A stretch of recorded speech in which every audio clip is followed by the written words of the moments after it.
You have to turn it on.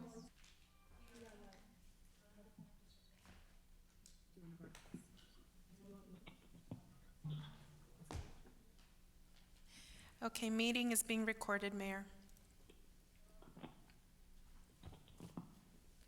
All right, so now I'm able to call the meeting to order, correct? That's correct. All right, I hereby call this meeting to order, and I want the clerk to call the roll, please. Councilmember Becerra. Present.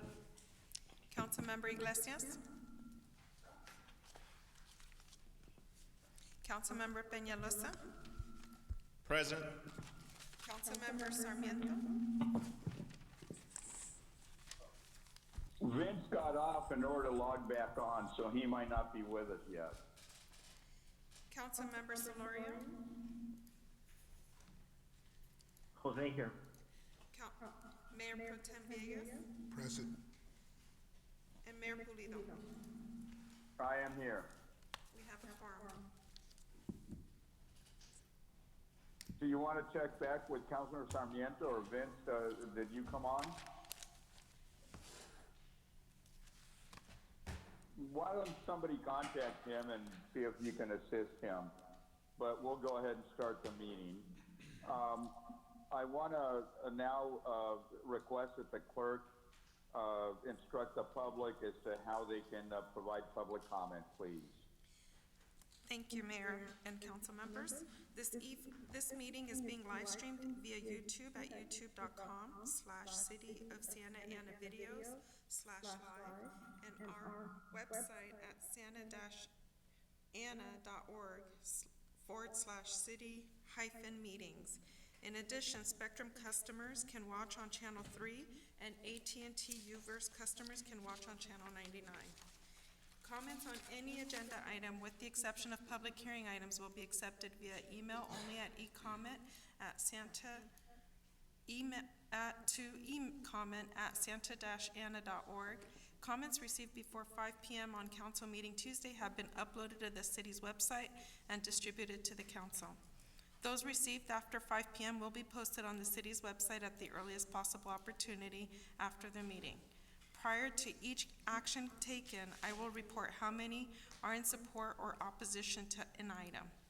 Comments for public hearing items and non-agenda items may be made by calling 669-900-9128 and entering meeting ID 315-965-149# when prompted, or via YouTube Live's chat feature at youtube.com/city-of-sienna-anna-videos/live. If you are calling in and watching on YouTube, please turn the volume down on your YouTube playing device to limit any audio feedback when you speak. Please wait to submit your comments until the item is being heard, or your comment may be lost. Those who would like to provide a comment on YouTube will need to have a Google account, which can be created at accounts.google.com.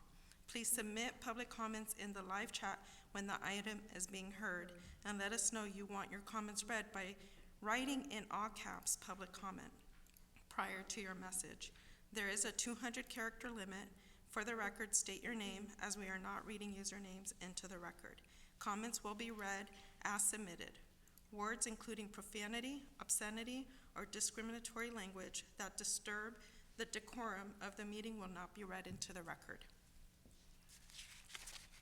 Thank you for that, Madam Clerk. Now, wherever you are, please stand up for the Pledge of Allegiance, and I'm going to lead us in the Pledge of Allegiance. Ready? Begin. I pledge allegiance to the flag of the United States of America and to the republic for which it stands, one nation, under God, indivisible, with liberty and justice for all. Okay, now I want to call on Heather Riley. Are you there? Please give us our invocation.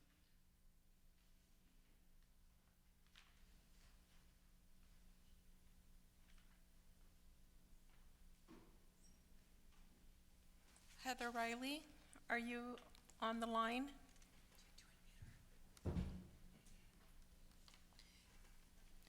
Is Heather, Heather, are you there? She's not on the line.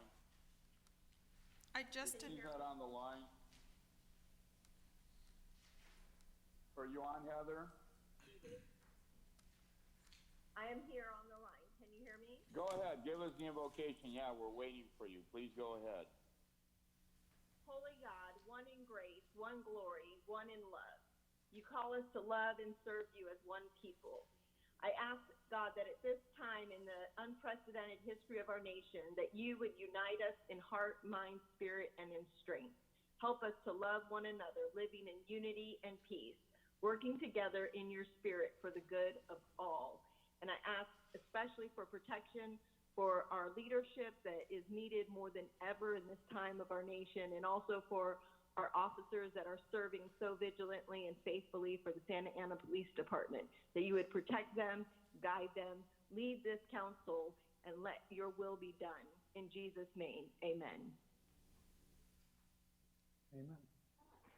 Okay, amen. And let me now go to the city attorney and ask, is there anything to report out of closed session, please? Mayor, we had several discussions this evening, but there is no reportable action. Okay, thank you for that. Let me now direct our attention to the consent calendar and ask, are there any items that council members want to pull? And if you do so, please make sure you identify yourself when you speak. Any council member want to volunteer? If not, I'll just go right down the list. Councilmember Iglesias? Councilmember Peñalosa? Yeah, Mr. Mayor, I'd like to pull item 55A. Okay. Councilmember Sarmiento? Councilmember Solorio? Mayor Pro Tem Villegas?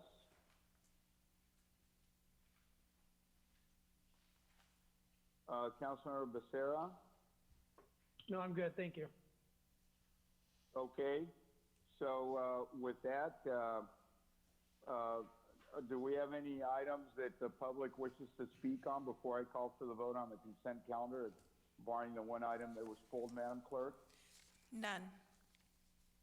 Okay, so with that, I'll entertain a motion on the balance of the of the consent calendar, and then we'll go to the item that was pulled. Is there a motion? Motion to approve, Mr. Mayor, by Peñalosa. Villegas, second. Is it unanimous in approval? And if so, can we take a unanimous vote, Madam Clerk? I'm going to do roll call. Councilmember Becerra. All right, go ahead. Aye. Councilmember Iglesias. Councilmember Peñalosa. Aye. Councilmember Sarmiento. Councilmember Solorio. Aye. Councilmember, or Mayor Pro Tem Villegas. Aye. Mayor Pulido. Yes. Thank you. Okay. Now, we had one item that was pulled, I believe by Councilmember Peñalosa. Yes, Mr. Mayor, thank you. Now I'm embarrassed that I was the only one that pulled an item, but I just wanted wanted for clarification on the 55 items. It was 55, really, it relates to 55A through D, but I wasn't gonna pull all of them. For 55A is adopting a resolution amending the resolution to expand the South Coast Permit Parking District boundaries. And I basically wanted to pull it because I had a question just for clarification, and one thing that wasn't really clearly stated in the staff report, Madam City Manager, is I know it mentioned in the event that future permit requests are asked by the residents, but expanding the boundaries doesn't really mean that, just for the public's sake, that the entire boundary is gonna become now permit parking, correct? This is Christine Ridge. Yes, council member, you're correct. By expanding the boundaries, it doesn't mean every street in there is going to become permit parking. It would entail a block at a time and having at least 66% of the owners agree to it. Awesome, thank you. And I know you mentioned I'm happy you mentioned the 66%, because last summer I participated in a permit parking neighborhood meeting in Wilshire Square. And one of the concerns that was brought up, and I know some of the traffic team was there, I think William was there, as well as I think at the time Fuad, but the concern is that currently we're asking for 66% of owners, property owners, not necessarily the people that live in the property. And the issue that I have with that is that, you know, as we know, Santa Ana is largely a renter community. A lot of the people that own these homes aren't living in them, and it's very hard for neighborhoods and communities to get to that 66% in certain neighborhoods, because they don't, you know, you have owners of properties that don't check their mail, that don't see their mail, that don't, you know, don't care to look at their mail unless they're just receiving their monthly rent. So I know there were some issues brought up about potentially changing that so that you could allow renters to also sign the petition, not just a property owner of these homes for those neighborhoods that want the permit parking. And I know that traffic at the time mentioned that this was being looked at and there was a citywide parking study. But I've never gotten an update. I've never, do we know where that's at, Madam City Manager, if that's going to change anytime soon? I don't have the answers for that, but I will ask if our Public Works Director is on the line. Nabil, can you answer that question for Councilmember Penaloza?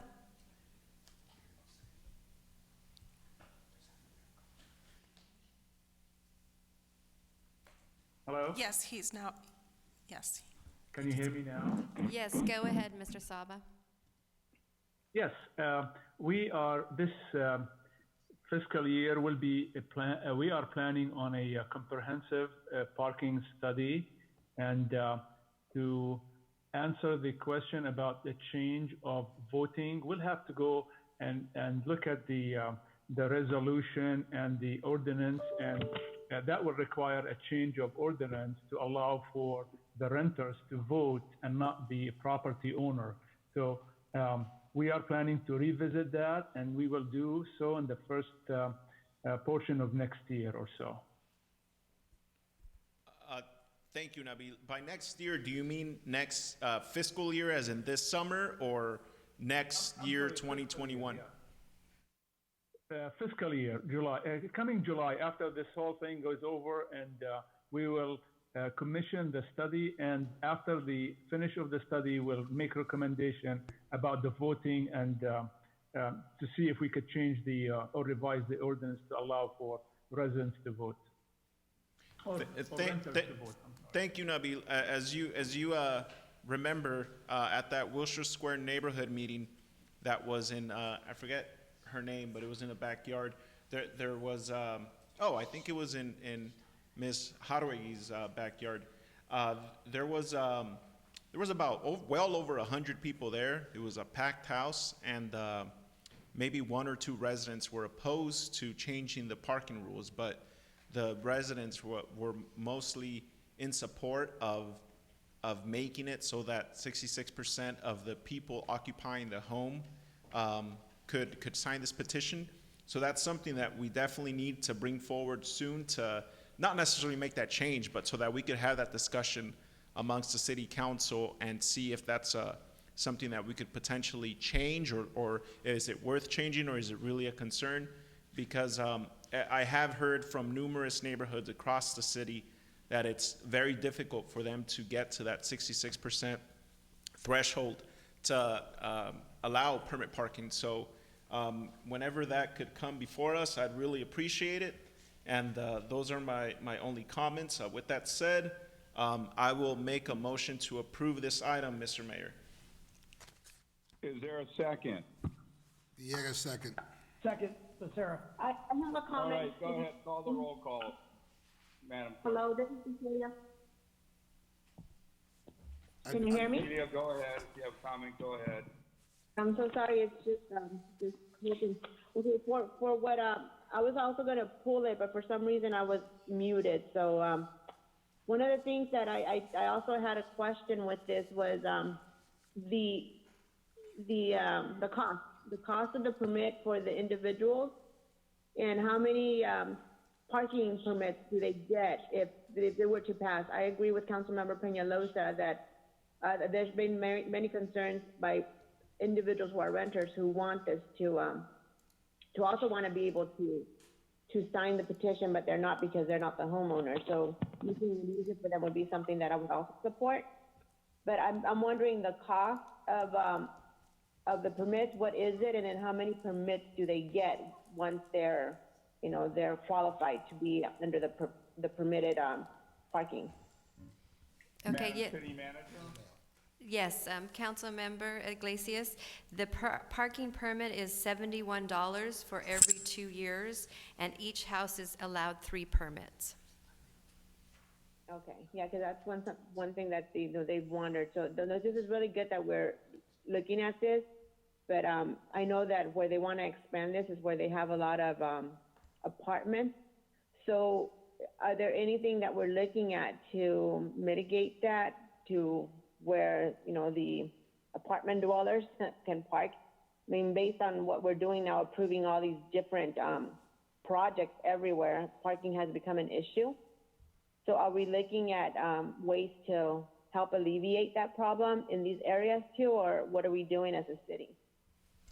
As mentioned previously, the parking study will definitely help to address that, and then we have the opportunity as each new project comes before us for approval, and that is on the required number of parking spots that we provide for multifamily housing units. So we can approach it 2 different methods, and I believe the parking study will address that issue and let us know where we are severely parking deficient in our city. Okay, so one more question. So the parking study will also coordinate, I guess, the efforts with the general plan that we're in the process of doing. Is that something that you're gonna combine? I'm going to ask our Executive Director of Planning, Min Tai, how the parking would play into the general plan. Mr. Mayor, as that person is preparing to speak, a couple of things right on point.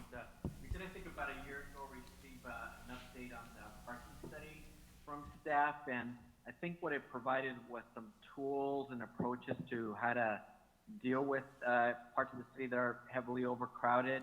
I think one of the more promising things is there might be some areas that could be striped or configured differently so that we're adding parking spaces rather than just cramming more people into the few that we have. So I think it's more about reflecting back on the initial pilot study and putting it into implementation form. And again, some of the planning aspects may not be as costly. It'll be later on where we might need to do reconfigurations or striping or taking advantage of other tools in the study. But I think there was some promising outcomes from it.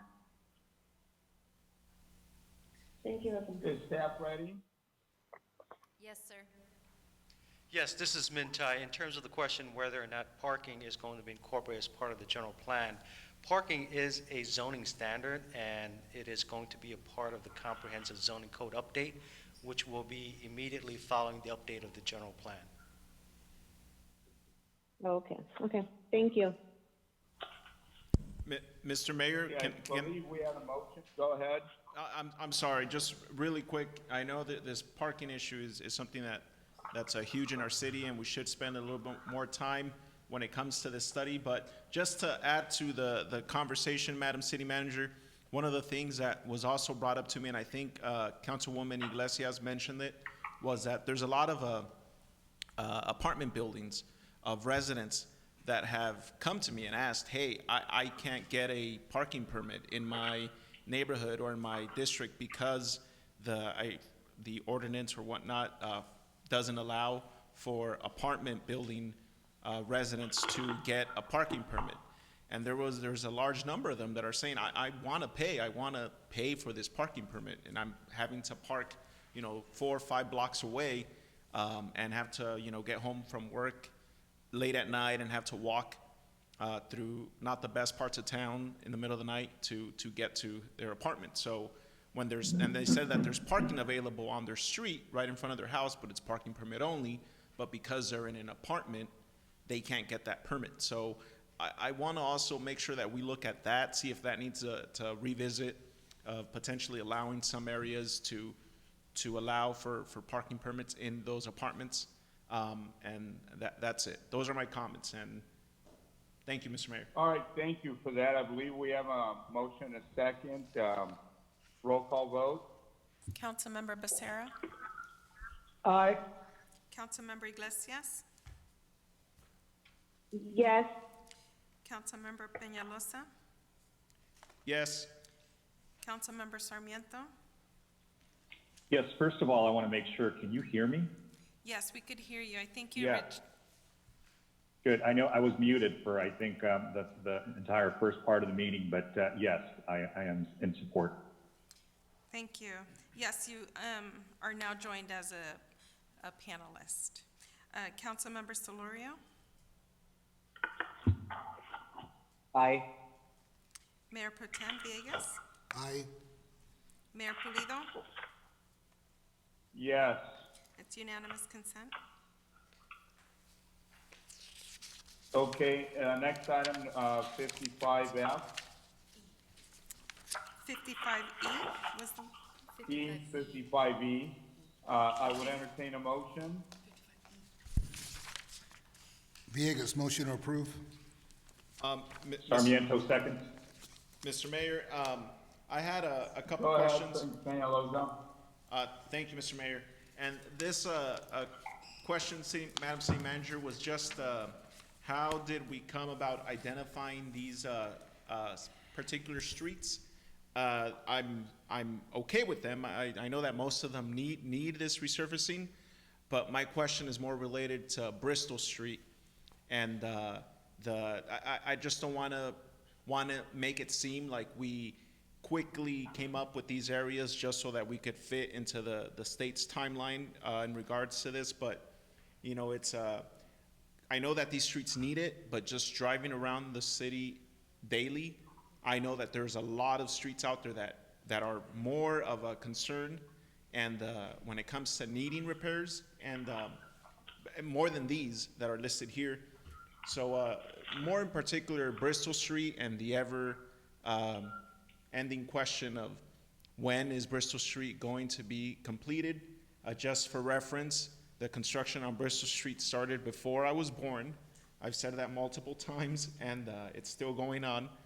And this particularly the area between Edinger Street and Warner, or up to Segerstrom, it's just in dire need of repair. And you know, driving down Bristol Street with my mom the other day, she even said it. She said it in Spanish. She's like, it's like I never left the farm in Mexico, driving on this street.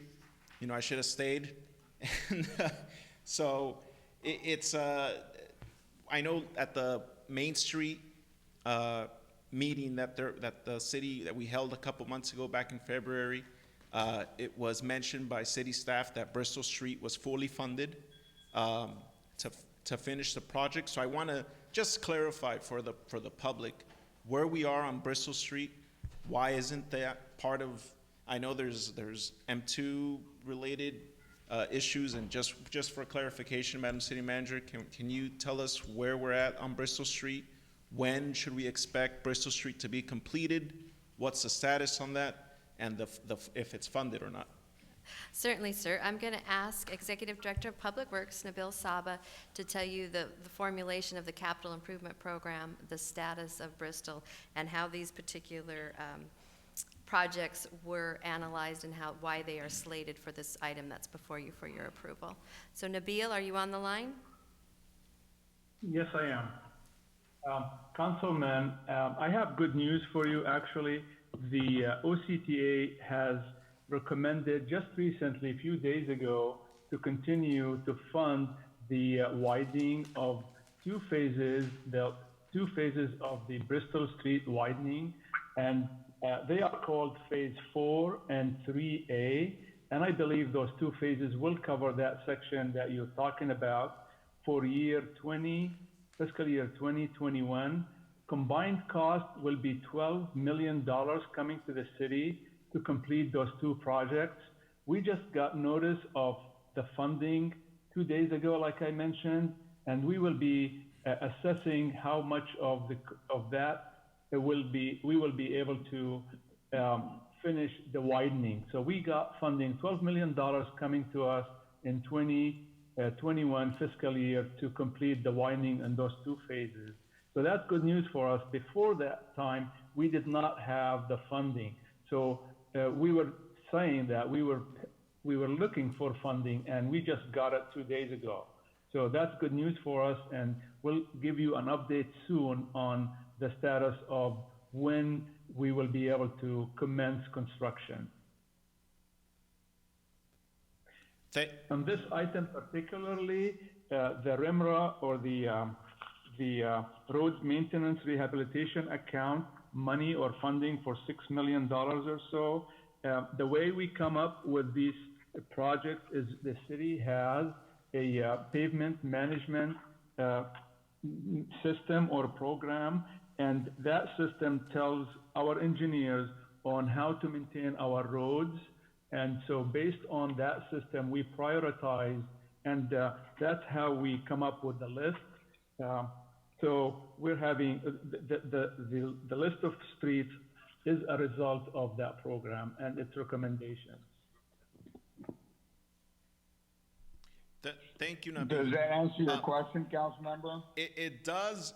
Thank you for that. And just for, so if we, let's say, you know, we're guaranteed to accept or to receive these funds from OCTA from 2020 for the fiscal year 2020 to 2021, and let's say everything goes according to plan, when can we expect work to be started for that portion of Bristol and possibly even completed? Is it 2021 or can you give us a timeline, Nabil? You know, I will have to consult with my engineers here and give you the timeline. I am not really sure of exactly when will we start and when we will finish, but I know the funding has just made available to us, and we will do our best to get it started. But I will get back to you on time. Write a memo to the council, share it through the city manager, and we'll communicate it out to the general public and to the entire city council as soon as you can determine that, please. Will do. Thank you, Nabil. All right. Thank you, Mr. Mayor. Thank you. So I believe, any more questions? I have a follow-up question. Go ahead, Councilmember Iglesias. Okay, so I agree with what Councilmember was saying, Councilmember Peñalosa, about Bristol. But there's others. I noticed that also on Fairview. I know that on Fairview we've had a lot of construction and a lot of cleaning up, which Fairview looks really nice. And I see that it's again on the list to be resurfaced or improved. But I was wondering for other streets. I know we have like Sullivan on this side of town. We have Sullivan and we have Race, that forever, even this was way before Councilmember Peñalosa was born, and when I was like just a little girl. But it's always been very bumpy, and those streets have been neglected.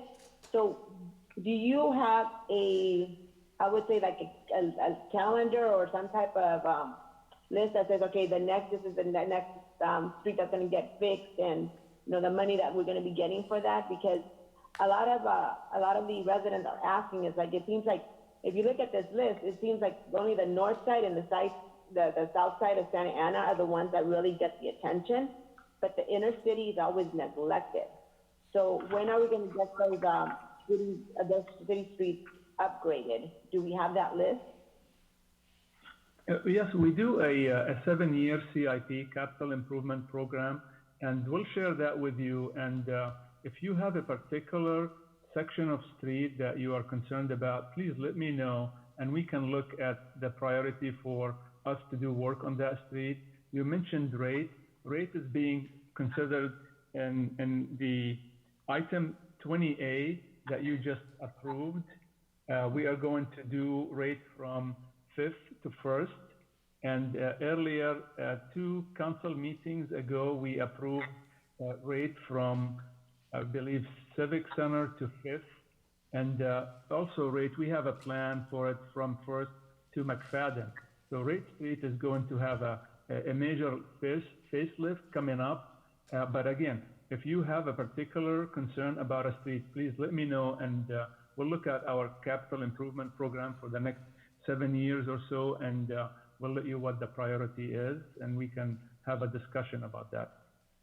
Okay, well, right now, one I can think of is 5th Street, like from Rate or Pacific all the way down to Fairview. That's really, really bad too. So if you drive around on the bill, you'll see it. I mean, a lot of, just driving around, you can totally see it. So I am familiar with that section of the street. I think the streetcar has the, and then there is another development that's being done over there. So I'll take a look at it and we'll get back to you. Okay, thank you. But so the calendar then, is it online? How can the public access this? Because I don't think it's very easy to find. So it would be nice for us to be able to go there. Like, these are the streets that are coming in, and this is the timeline for them to get to it. Sure. We'll make sure it's online. I think the capital, the CIP schedule is online, and it's approved every year through the budget process. And so let me look at it, and I'll make it available to you and share the link with you. And again, it will be updated every year through the budget process. Okay, but is it not just me, but it's something that's online, right, on the city website? I believe so it is, but I'll double check.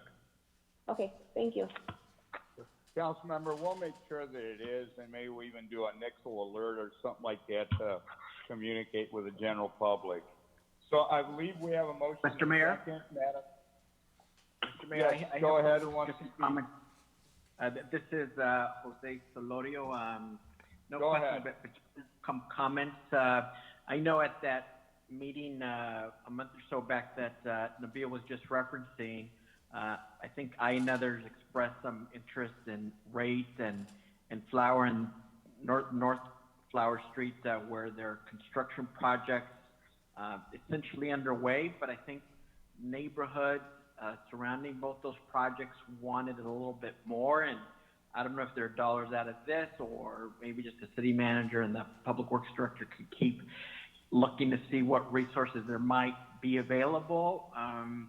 And then also at that same meeting or one before, we talked about, a bond or some type of financing mechanism. I know given the coronavirus situation and revenue decreases that will likely come, we know that complicates things, but we do have some other revenue sources, revenue streams that maybe we should still consider some kind of bond, because we still have a lot of unmet needs and residential streets, throughout the city, and industrial streets that never got done.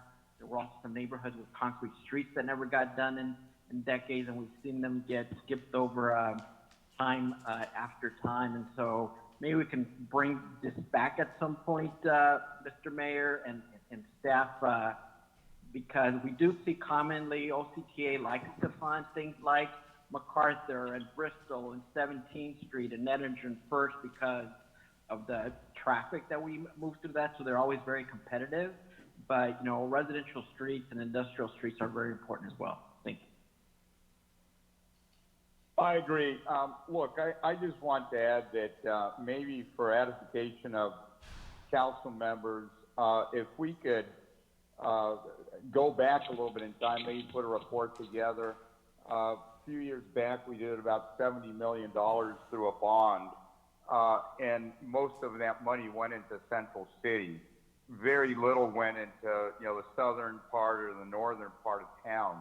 So I think just for the record, let's get some numbers, and maybe we can do, more facts.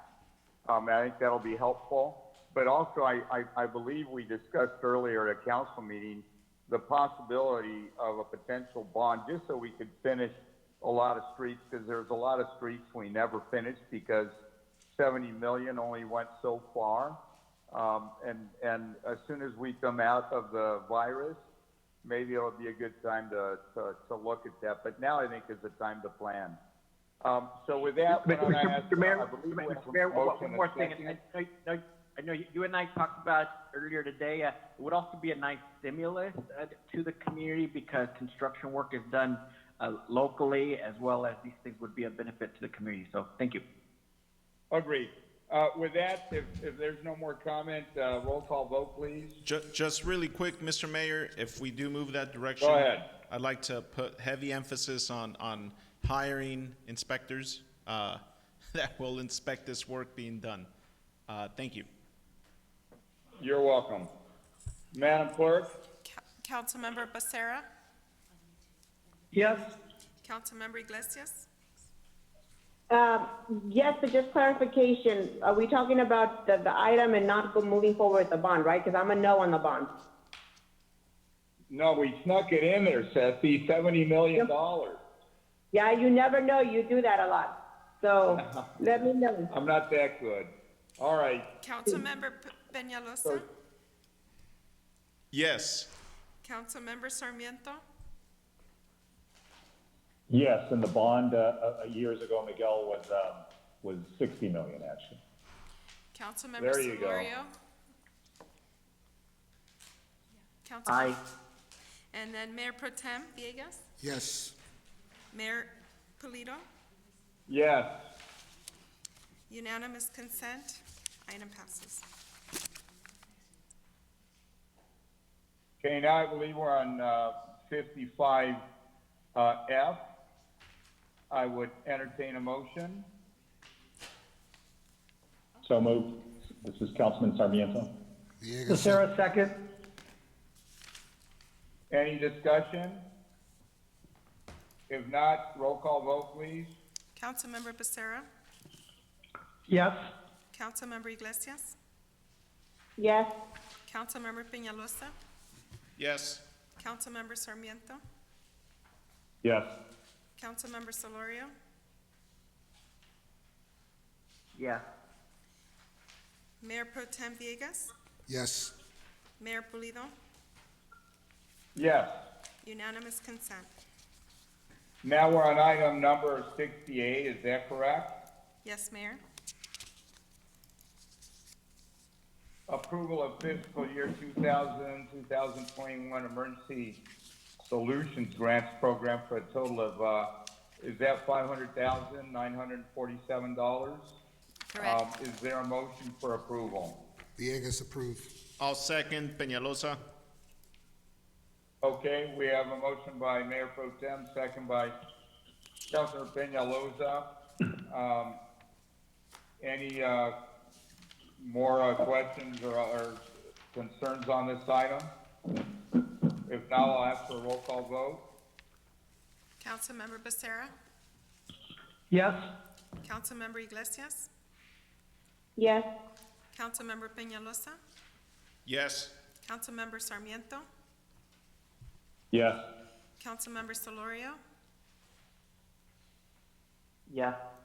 Mayor Pro Tem Villegas? Yes. Mayor Pulido? Yes. Unanimous consent. Are we now on item 60B, Madam Clerk? That is correct. 60B is in boy. Okay, this is approval of a pre-commitment of $3.9 million of affordable housing funds to Community Development Partners and Mercy House for the development of the Westview House project located at 2530 and 2534 Westminster Avenue. Could I have a motion and a second? Peñalosa, motion to approve. Villegas, second. Solorio, second. Any comment? If not, I'll call for a roll call yes, vote. this is Councilmember Go ahead, Iglesias. I have a Councilor Iglesias. Go ahead. Okay, for this one, it's a, so what we're doing is, providing them the funding, if I'm understanding it correctly, the $3.9 million for affordable housing fund. The source of the Or funds is from multiple buckets of money, but yes, we are making a commitment of a 3.9 financial award, and we are using inclusionary housing funds, home investment partnership program funds, home community housing development funds, and rental rehab program funds. And are these going to be just rentals, or are these for an option to purchase?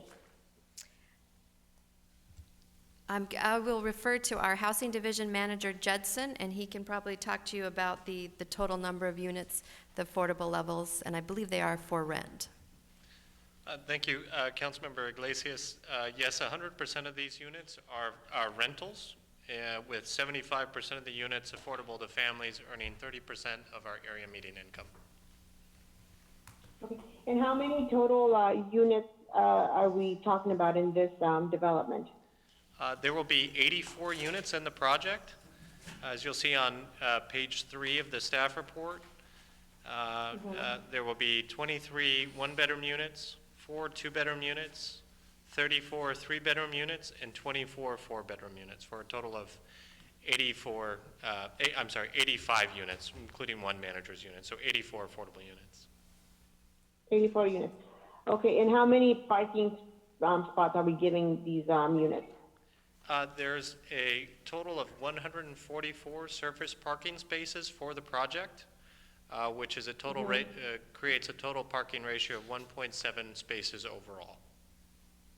Okay, so then the individuals there, how are they going to be managed? Because I know that's going to be right next to a neighborhood. So is that neighborhood going to be impacted by the parking of these individuals? How are we going to control for them?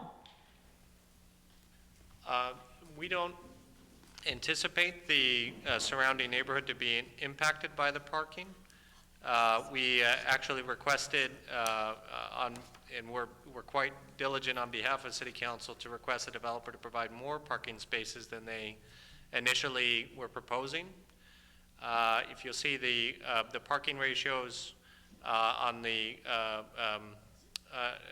in the staff report, we have a total parking ratio of 1.7 spaces overall, with 1 parking space per permanent supportive housing unit, which is higher than the standard ratio in the industry. But again, we do not anticipate any impacts on the surrounding neighborhood due to the parking for this project. Okay, but if then it becomes an issue, how are we going to, do we have a plan on how we're going to deal with it? Because just because you didn't anticipate doesn't mean it's going to happen. Just because it's affordable housing doesn't mean that they don't have any cars. So one car is a little too, it's not much. So that's been my concern from the beginning. And with 84 new units in that area, it's going to really significantly impact that neighborhood. If I may add, Councilmember Iglesias, this is Christine Ridge. This is just a pre-commitment letter. The project will have to go through the Planning Commission for entitlement, and parking issues could be addressed at that time. Oh, okay, good. So then that's really good to know. So hopefully we'll talk to our planning commissioners.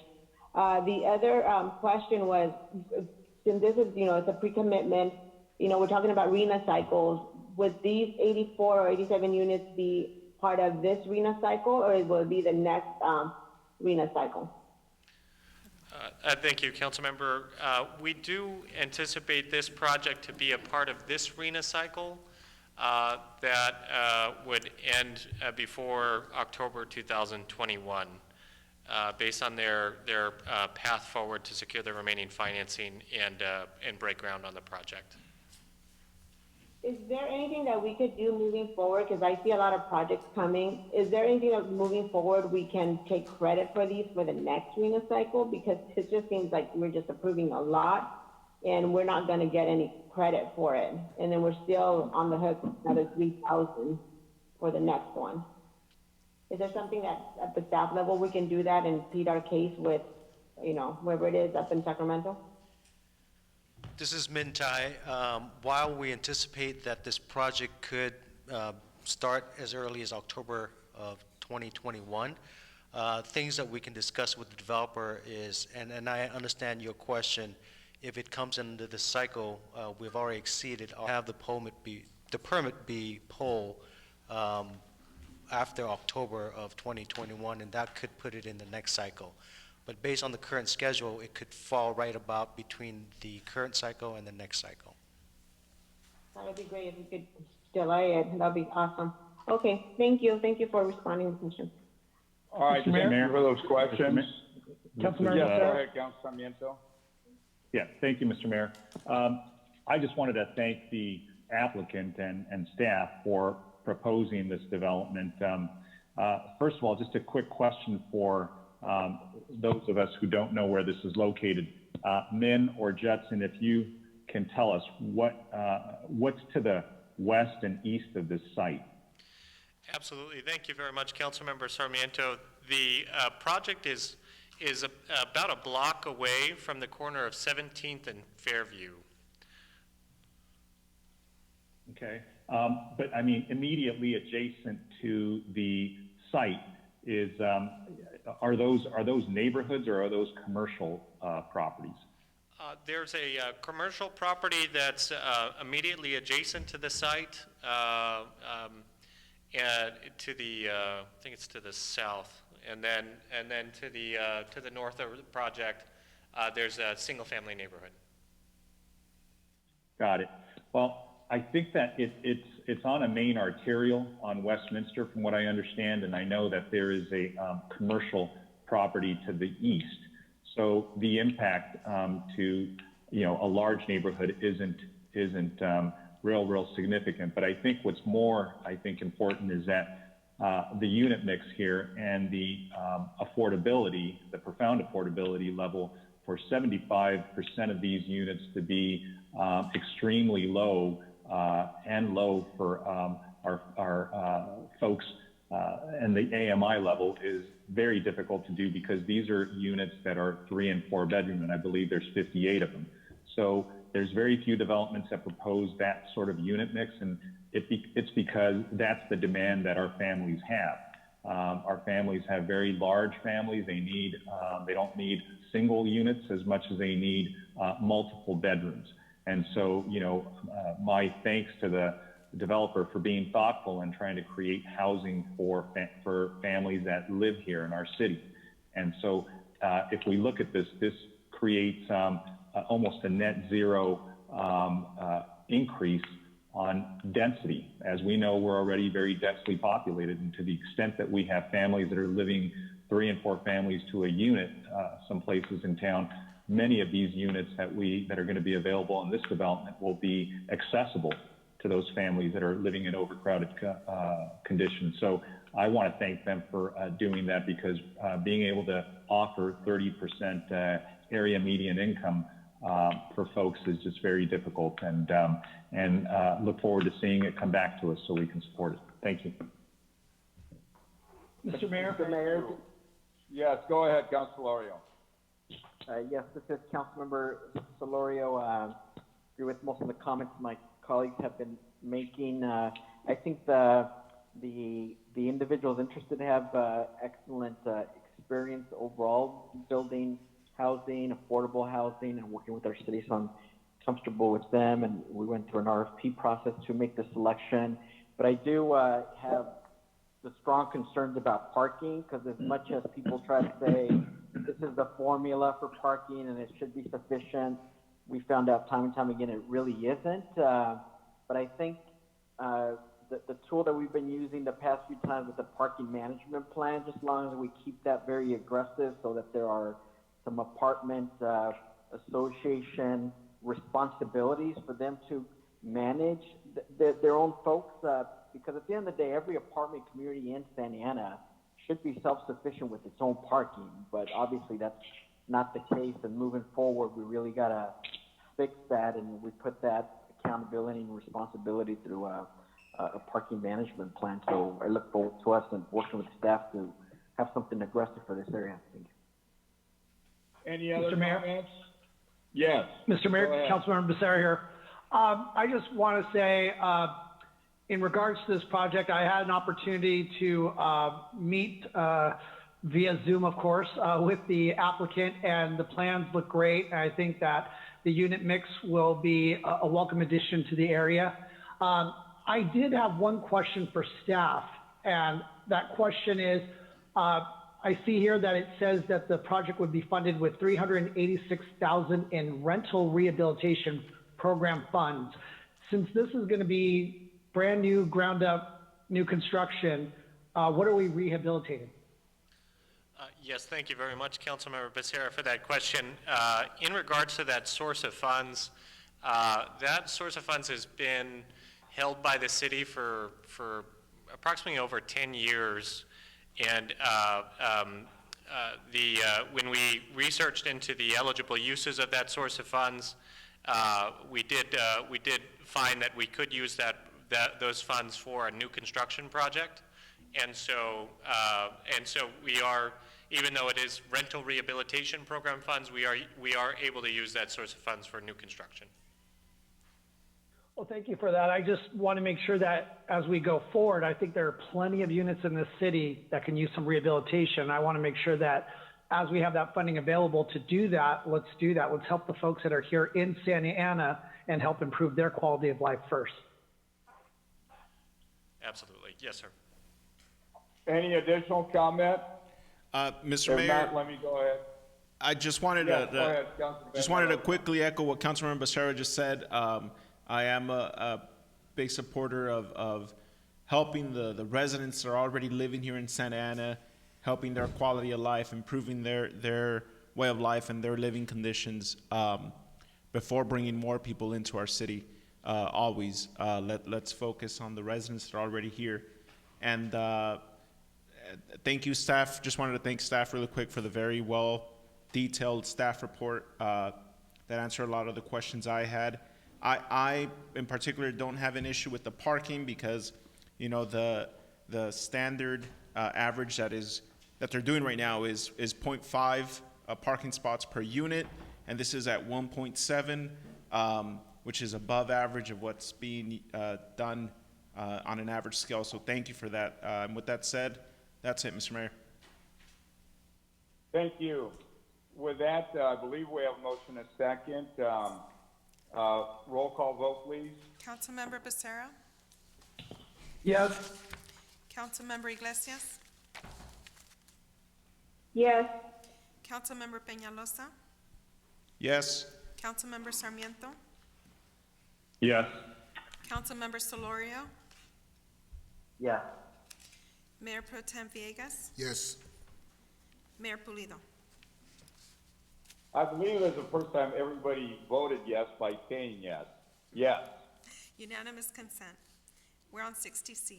Okay, next item, Madam Clerk. 60C,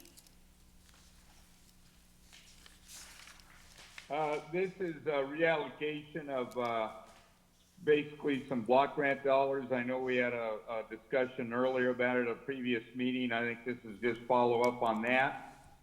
Any questions? If not, I would entertain a motion. Make a motion to approve. This is Juan Villegas. Second from Sarmiento. If no questions, again, I know we've already discussed this. I'd ask for a roll call vote. Councilmember Becerra? Yes. Councilmember Iglesias? Yes. Councilmember Peñalosa? Yes. Councilmember Sarmiento? Yes. Councilmember Solorio? Yes. Mayor Pro Tem Villegas? Yes. Mayor Pulido? Yes. Unanimous consent. Item 60D, it's a receive and file for Historic Research Commission memorandum. Any questions? If not, I'd entertain a motion. Mr. Mayor? Yes. Councilmember Becerra here. I want to just say that I want to thank the HRC for taking the time to formulate these recommendations and for our planning staff who worked with them to get these items to us. I did want to say just, you know, as I know this is a receive and file item, but I do want to just ask staff to really kind of look at some of these items, especially in regards to, I believe on their list, issue 1 in regards to their purview. I would like to see us look, or I'd like to see staff look at what the city of Whittier has been doing for a very long time as far as looking at, before we issue demolition permits, possibly having projects seek a certificate of appropriateness, not outside of the entitlement schedule that we currently have, but somewhere where we're able to nestle it in there, maybe right before Planning Commission where we don't add time. I'd also like to possibly look at the configurations of these, of the HRC. I know when I was on the Planning Commission, I served as the Planning Commission designee to the HRC. And while I enjoyed my time there, I think it might be more appropriate to see Planning Commission not be on HRC, because I know right now HRC is seeing this as, well, if Planning Commission has a representative on our commission, why don't we have one on there? And I think it's probably more appropriate for these commissions to focus on their forte. So I would like to see that change. And I would like to have staff come back to us on items or issues 4, 5, and 6 with regards to the fees. Obviously, I think that's going to be something that, you know, a lot of fees in the city and a lot of revenue streams are going to be looked at with scrutiny. But I would like us to, you know, see how we're doing in comparison to other cities and bring back some recommendations. Again, thank you to the HRC for bringing these items to us, and I'm looking forward to staff bringing back some proposals to address some of these issues. Thank you, Councilmember Becerra. The Historic Resources Commission worked very hard on this and conducted workshops, and although it's a receive and file, we were looking for some direction as to if there were any items that you did want to proceed with, so that does give us direction, so thank you. Yeah. Matt? Mr. Mayor, this is Yes, Councilman Sarmiento, go ahead. Yeah, thank you, Mr. Mayor. Along those lines, I know that way back when, the city used to process the Mills Act applications without any fee to those homeowners. So I know that when the recession struck the city and obviously struck the entire country, we revisited that. We had to sort of invoice folks for that. But what we may want to consider looking at is what some other cities do, which is a cost recovery. As we know, if a property is eligible to be on the Secretary of Interior list, they're eligible for a pay down or a reduced property tax cost. So we may want to think about seeing how we can reimburse or get reimbursed by the property owners that may be interested in having their properties filed under the Mills Act. So that's one way to do it, and that's one way to kind of make it cost neutral for the city, where maybe those costs are advanced and then they're reimbursed by the property owner once they become eligible and take advantage of the Mills Act. That's one thing. But the second point was, I think that was brought up in this memo, and I do want to thank the members of the commission as well. I know I served on this commission before I came on the council. Was that there was a woman on staff. Her name was Holly Soboleski, and she was an associate planner, but she also was very vigilant about making sure that there was preservation of properties that may not have been in a historic district or may not have been on a registry. But you know, the staff was pretty painstaking when it came to considering properties, and as planning was going to occur, they'd make sure that there was if there was any historical significance or value, they would make sure to be extra sensitive with those. So that's something that I think we should think about as we go through planning and going through applications that may impact existing properties. To the extent that they're not on the registry or not eligible for whatever reason, you know, we still shouldn't ignore their historic value or their preservation value that they may have. So I think those 2 points stuck out to me as very viable. So to the extent that, Madam City Manager, you will consider those as you go forward with maybe reviewing some of the recommendations that were presented to us. And with that, thank you. Yes, thank you, sir. Thank you. I believe we have a motion and a second, correct? Mr. Mayor, I have a question, Juan Villegas. Go ahead, Mayor Pro Tem. Go ahead. I'd like to have, I have a question for Mr. Min.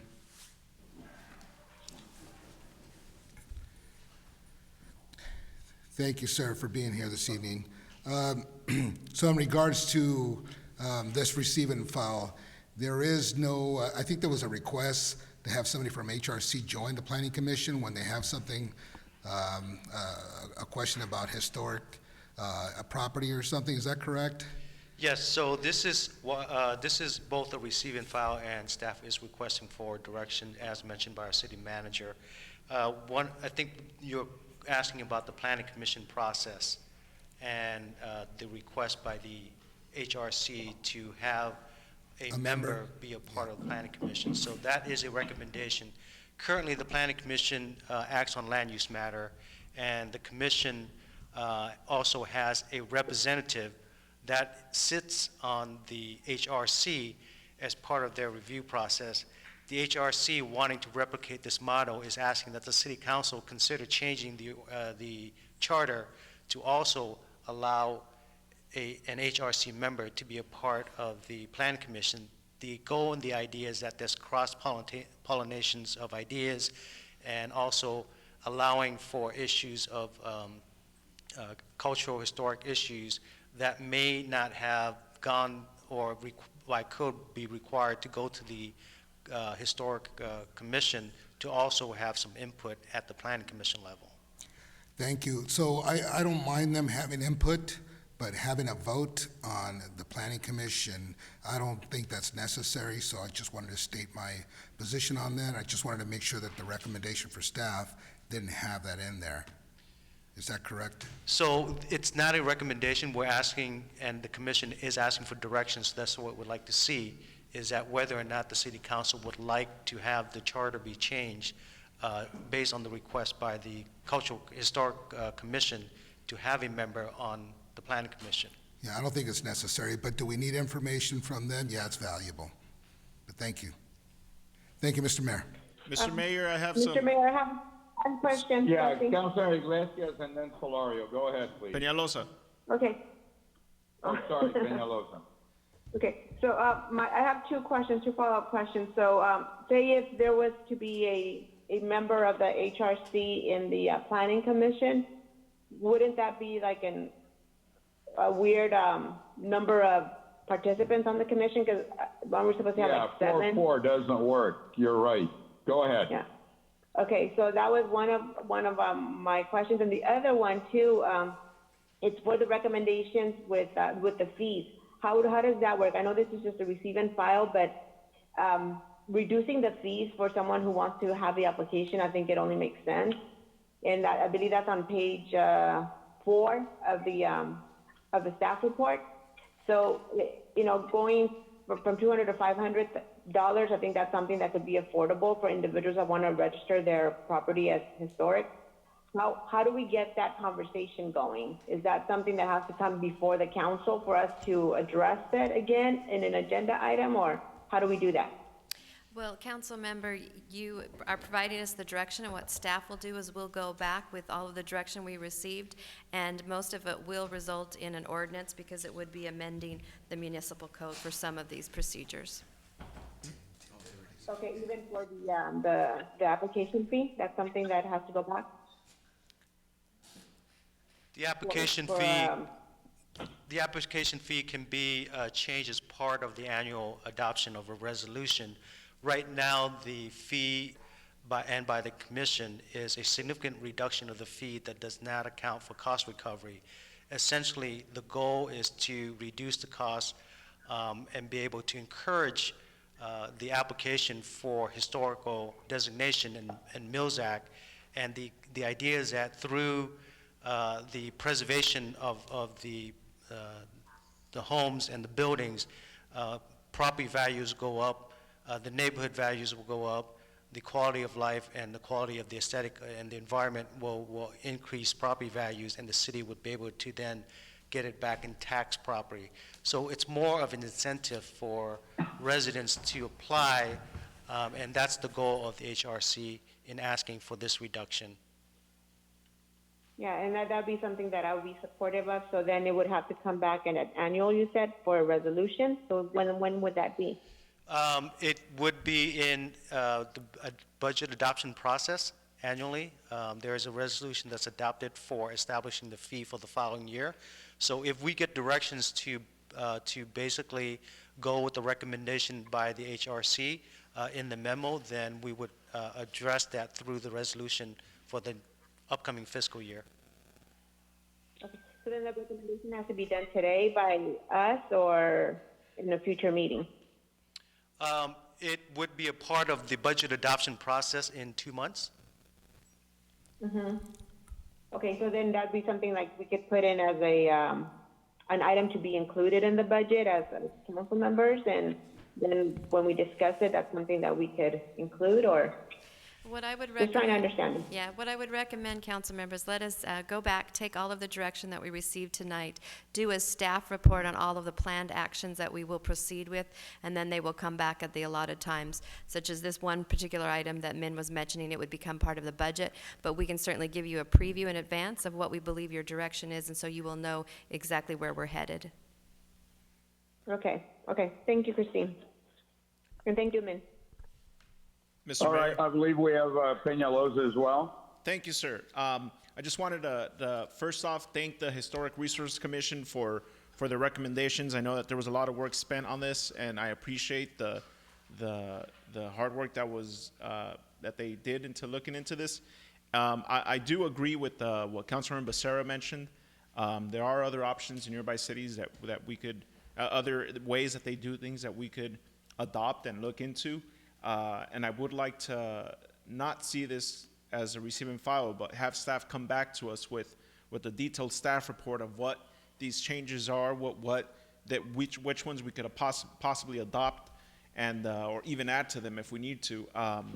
Those are my comments. Again, just wanted to thank the Historic Resource Commission, and I would like to see this come back to us in a more detailed staff report because they did spend a lot of time on this, and we should really take a closer look into all of the recommendations.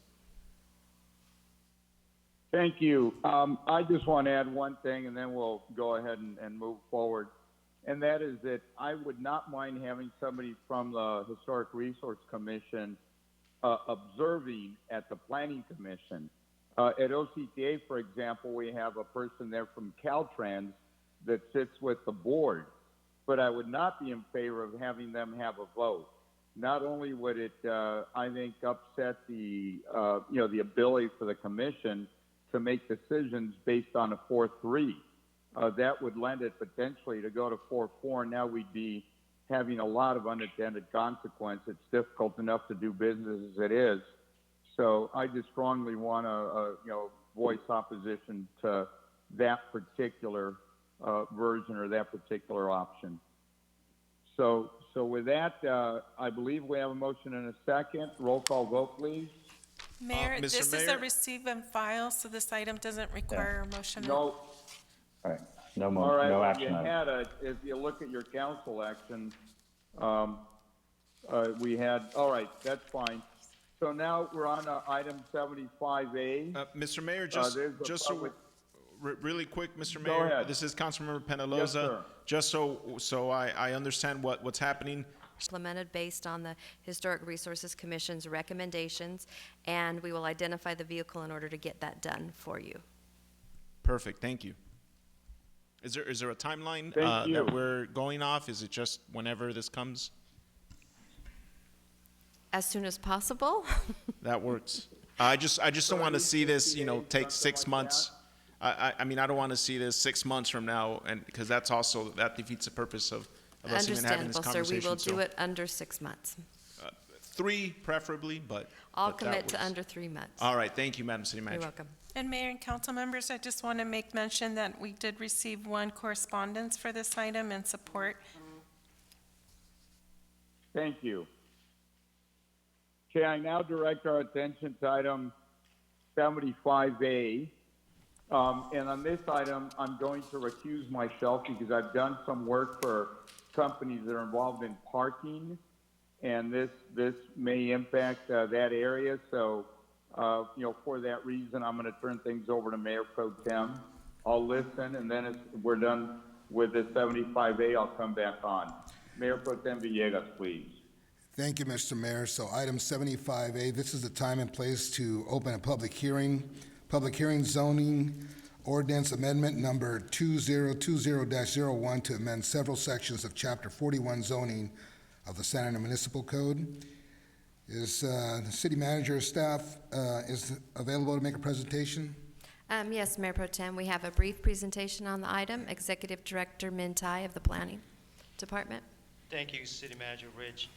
This request is for the City Council to approve an ordinance approving zoning ordinance amendment number 2020-01.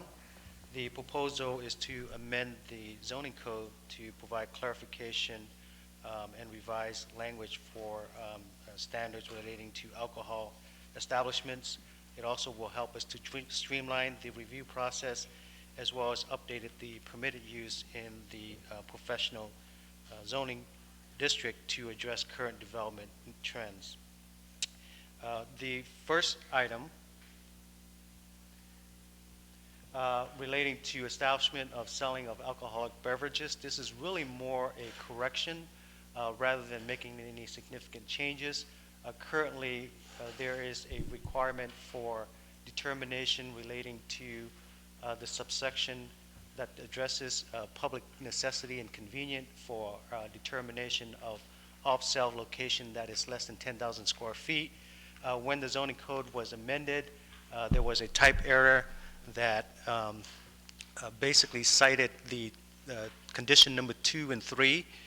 One is a distance separation, which is condition 2, and condition 3 is an overconcentration, while condition 1 is also a distance requirement from sensitive land uses. Historically, it's always been addressing historical land uses, and when you have an overconcentration, that's when you need to make a public finding of necessity. So we're just making that corrections, and this is really something that is providing clarification and correcting that is an error in the code. The second request is for allowance of interpretation of regulations by the Executive Director of Planning and Building. The zoning code is administered by the Planning and Building Department as well as the Executive Director. However, within the codes of ordinance, it discusses interpretation and application and implementation, but it doesn't identify the entity that would be able to do the day-to-day administration. So we're providing clarity that the Executive Director will be the entity that would provide the interpretation and application of the code subject to appeal rights to the Planning Commission. Another aspect that we'll be updating is the drive-through standards. Currently, the drive-through standard needs clarification so that it could facilitate and clarify as to how the distance is measured for the stacking and queuing of vehicles. We're providing clarification that the distance is measured from the point of entry of the drive-through to the ordering board, and then from the ordering board to the pay window, and that would help to accommodate approximately 160 feet of length for about 8 vehicles a queue. That is the standard that the city has been using, but we want to formalize it and be able to help provide clarification. As it relates to parking and parking structure, the change here is that staff is recommending that the City Council consider allowing parking as a permitted use in the professional zone, whereas currently not today, with provisions that has a minimum lot size of 2 acres and that it cannot be located adjacent to residentially zoned or used property. This is really intended to help facilitate proposed development that may require additional parking within the professional zone, and this would help to accommodate that. So basically, as I mentioned before, this really is providing for streamline as well as making corrections and clarification to the zoning code, and therefore staff is recommending that the City Council considering adopting the zoning code amendment. This was also recommended approval by the Planning Commission as well. That concludes staff's report. Thank you, sir. I'm going to take it over to the council members now. Do they have any questions for the staff? Mr. Mayor Pro Tem?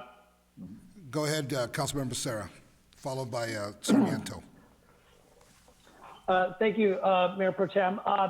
I just want to thank staff for moving forward with these cleanup items. I know when I served on the Planning Commission, one of the frustrating things is seeing variances come through and by the truckload, and variances are symptoms of a code that's outdated and not working with the development and for the betterment of the community. So I think that when staff brings these to us, I think it's a good thing. It just shows the initiative to clean this up and make our zoning code work for everybody. A couple of items I wanted to bring up was in the proposal, so I'm just going to go right into the specific Muni Code sections. On 41-196, subsection F, subsection 2, change that all around to just the applicant. And then on 41-313.5, this is a question for Mr. Ty, and that is, so just so people aren't concerned, I know that for North Broad residential, correct? Because from what I'm reading here, it sounds like there are standards in here that would protect that. You're correct. Okay, thank you. And on the 41-766, I just want to say this is a good thing, I think, because, you know, the way it's currently written now, I don't think in my professional experience I've ever seen code language that was that ambiguous when it came to a part in the code where you want clarity as to how something would be determined. So I appreciate staff for bringing that forward, and I think that we can all rest assured that while we have a great executive director and I think he has a good understanding of the code, the good thing is that if there is a concern about the interpretation, there seems to be a process here that would allow for it to go to the Planning Commission, correct? That's correct. Okay, great. That's all I have, Mr. Pro Tem. Thank you. All right, thank you. So I'm going to go down the list here, and that way we don't step all over each other. So Councilmember Sarmiento, you had some questions? Thank you, Mr. Mayor Pro Tem. There you go. And thank you, Director Ty. I guess when I was reading this, I was trying to figure out the relationship or the nexus between all of these different chapters and amendments that you were making, but it appears that this is more of a housekeeping measure, that we're cleaning up some irregularities in this. And just a couple of questions that I had. So this, when it comes to section 41-196, that is revising some language exclusive to off-premises sites. Is that correct? That is correct. Okay, great. And so not applicable to legal non-conforming uses. This is something that's on a going forward basis, correct? That is correct. Great. And yeah, to the extent that the other provisions, I think, will help clarify some of these, and you know, and there are certainly other provisions in our municipal code section. Please bring these back to us, because I think there does need to be some review every once in a while. And I know we've spoken of this, and so I just wanted to thank you for bringing these back and cleaning up gradually as we move forward. And with that, I'm supportive of the item. Thank you. We're going to move on with Councilmember Solorio. Yes, thank you, Mayor Pro Tem Villegas. Like, a couple of questions. First, I get that it looks like it's mainly just cleanup of different issues or policies or regulations or best practices that have come up over time. But if that's the case, I just want to make sure from hearing from staff that this isn't meant to facilitate any particular development proposal that currently relies on any of this for it to, you know, be an allowable use. These areas, is this meant to facilitate the development proposal of any one applicant or multiple? So as I mentioned, this is partly cleanup. This is also to help address some development trends and requests that we have that could accommodate development project in the future. What requests are those? I just want to make sure that we have transparency on what really this is going to be helping or not. What we're looking at is potential development of office buildings as well as industrial type uses in the potentially in areas adjacent to the P zone, and some of the regulation relating to parking will help to address the parking needs of those projects. and I appreciate all that, but, and maybe there is an opportunity to pause this, but this may come back, for second reading anyway, but I'd like more information about what office or industrial uses next to residential we're trying to help by virtue of these many changes here. So that's the request that I would make. And then secondly, I know there's a section related to restaurants and cafes and drive-throughs, and as you well know, I have issues with establishments that city staff is having difficulty enforcing queuing onto streets. There's 2, maybe 3 drive-through establishments that continuously encroach onto the public right-of-way and do not allow ADA access on the sidewalk and poses a lot of security and safety issues. Maybe we can look to some of this language to tighten up our case, but also if we are going to have drive-through regulations for businesses, we need to apply them across the board equally. We can't let some ignore them and have cars stacked out 5 to 20 onto a street or multiple streets in our city. So I just raise that as a point of concern, and hopefully something that this will further incentivize staff to addressing unlawful, unpermitted uses of queuing onto public streets. Thank you. Thank you. Councilmember Iglesias, any questions for staff? No, it's okay, thank you. Thank you. Councilmember Peñalosa. No questions, thank you. Thank you very much. Okay, I'm going to go ahead and move on to the members of the public to speak. Madam Clerk. As a reminder, thank you, Mayor Pro Tem. As a reminder, comments may be now submitted through the YouTube chat feature or by calling 669-900-9128 and entering the meeting ID 315-965-149, followed by pound. Please dial *9 to request to speak. You will receive a notification that you've been unmuted when it is your turn to speak. If you're calling in and watching on YouTube at youtube.com/City of Santa Ana video/live, please turn the volume down on your YouTube playing device to limit any feedback when you speak. And please state your name and whether or not you're in support of or in opposition to the item and why. You will have 3 minutes to provide your comment. We do not have anyone listed on our participation for our teleconference, and we do not have anyone listed in YouTube. Thank you, Madam Clerk. So seeing and hearing there's no comments for this, I'm going to go ahead and close the hearing, the public hearing on this. I'm going to bring it back to the council members. Is there a motion and a second? Mayor Pro Tem, Councilmember Becerra, I'd like to go ahead and make a motion to approve. Motion approved by Becerra, second by Councilmember Peñalosa, I'll second. Councilmember Peñalosa. Madam Clerk, can you call the roll? Councilmember Becerra? Yes. Councilmember Iglesias? Yes. Councilmember Peñalosa? Yes. Councilmember Sarmiento? Yes. Councilmember Solorio? Yes. Mayor Pro Tem Villegas? Yes. And with that, we're going to go ahead and have the Mayor Polito join us again. Thank you, Mayor Pro Tem. I now would direct our attention to item 75B. And this is another public hearing. I would like to ask the staff, do you have any brief presentation? No, sir, there's not a formal presentation. The item before you is just to adopt a resolution that would make an amendment to the fiscal year 1920 miscellaneous fees schedule.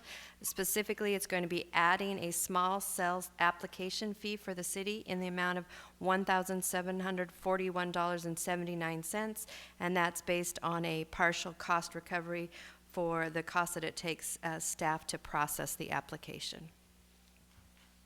Madam Clerk, do we have any members of the audience that wish to address us on this item? We have none on YouTube Live, and we have No attendees requesting to speak on our teleconference.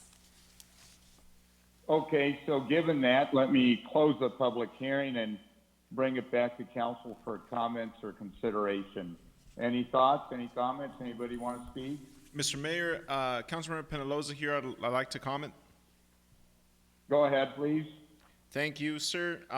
Madam City Manager, the fiscal impact on the staff report says that this proposed fee will generate approximately $50,000 in revenues, which have been recognized in the Public Works. That would go to Public Works, I'm assuming. I would like to take the opportunity that this item is before us with small cell phone towers, from Verizon Wireless and other companies to, just put it out there that we should look into how we could potentially have public access to wireless, just kind of as a general idea, just kind of start looking at what kind of agreements we could come up with these different cell phone companies that want to build these cell phone towers on our light poles. Just driving around the city, I can tell you right now, they're hideous, they're ugly, they're an eyesore. They don't look nice. You could spot them, a mile away. And if we're gonna do this I came in here with the dream of eventually putting all of our utility poles and electrical wires underground, and we just keep putting more and more on this on our light poles, starting to look like my grandma's Christmas tree, just covered in random stuff. God bless her. And just wanted to put that out there. Not sure how my colleagues feel, but I would like to see more conversation on this, on what we could possibly do in regards to having public Wi-Fi throughout the city in different areas, if that's possible, with all these different cell phone towers that are going up on our light poles. Maybe have a conversation with Verizon Wireless and other companies that want to do this. And if it comes at a cost, maybe we could use that same revenue. $50,000 is not a lot when it comes to, I know Public Works could use any bit of money, but it wouldn't make a huge dent in Public Works' budget. So just a conversation to have for a future day. Just put it out there. Maybe staff could come back with some information on that. And those are my comments, Mr. Mayor. Thank you. Mr. Mayor? Any other comments? Councilmember Becerra here. Go ahead. Thank you, Mr. Mayor. I want to echo some of the sentiments of my colleague, Councilmember Penaloza. I think he's spot on when he's talking about the aesthetics. When I served on the Planning Commission, we would have these, mono pines that would come in, and they weren't really much of a pine tree.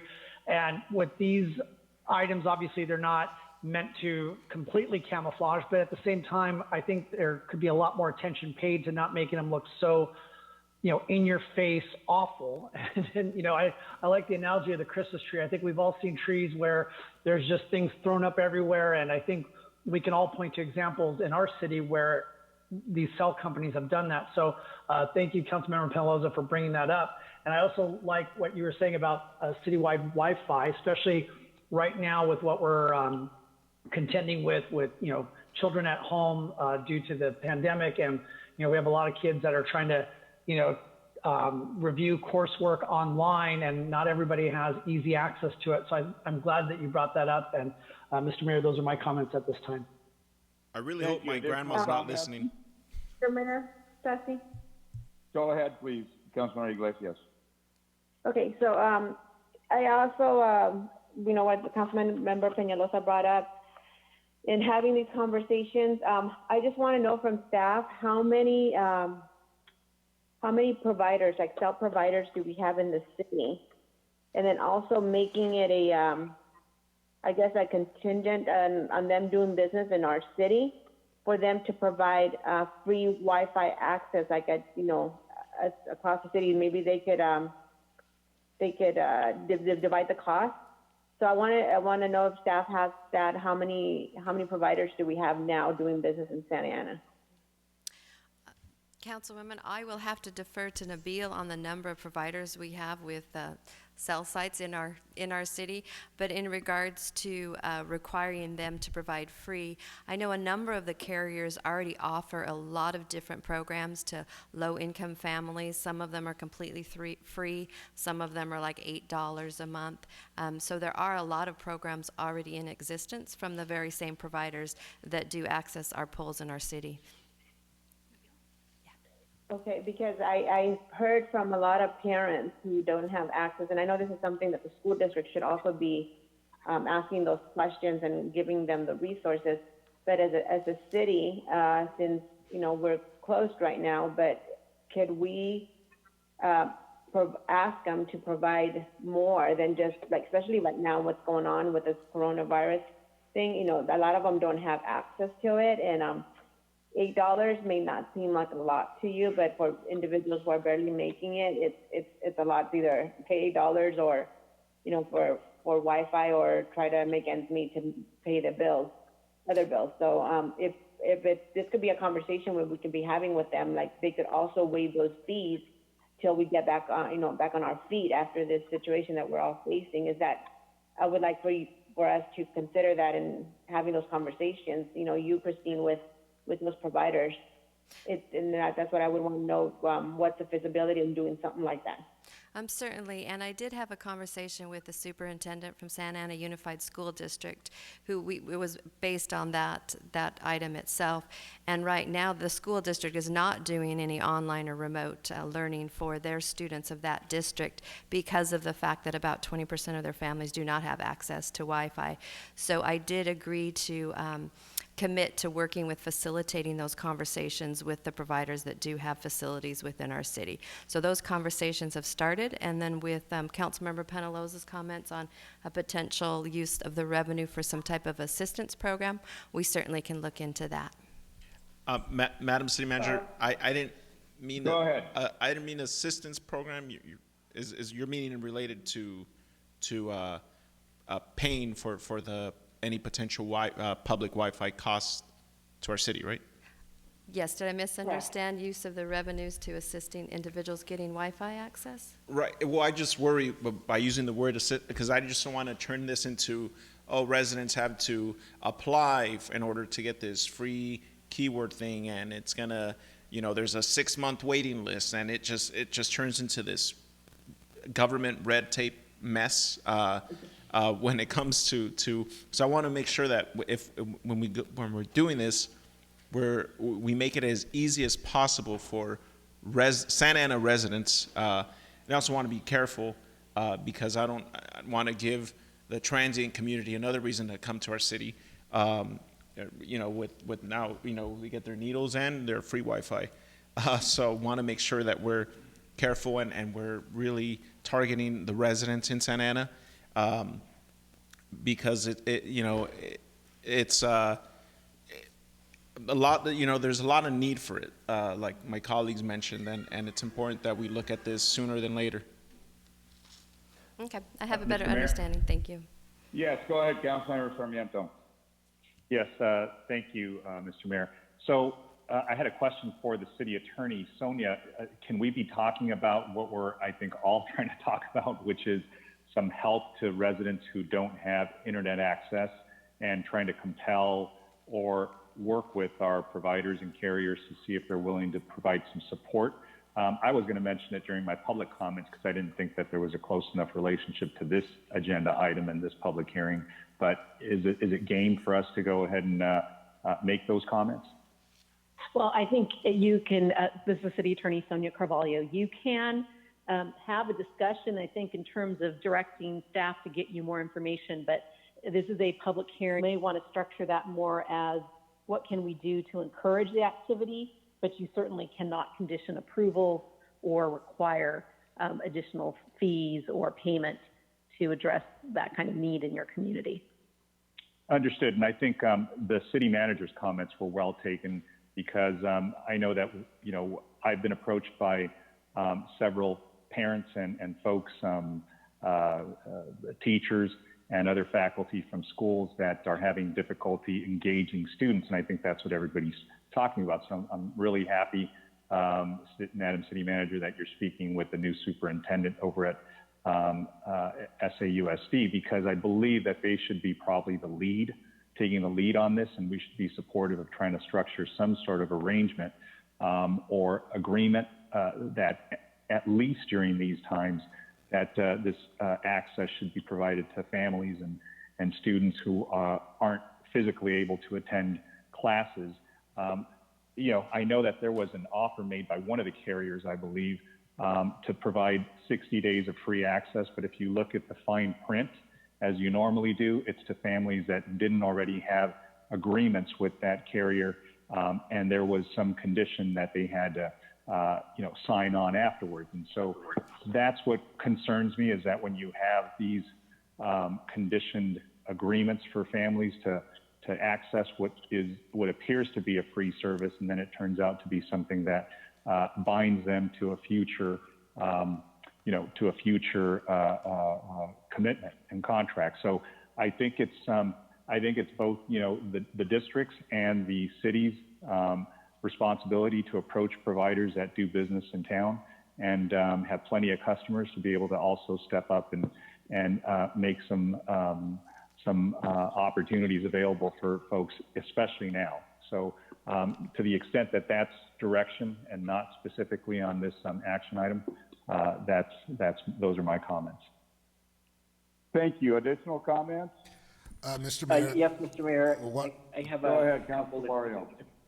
Thank you, if you don't mind. I know in the past, historically, with cell sites, we would allow the revenue from those cell sites to be given to the parks, where they're at or closest to, and I think that was a good model.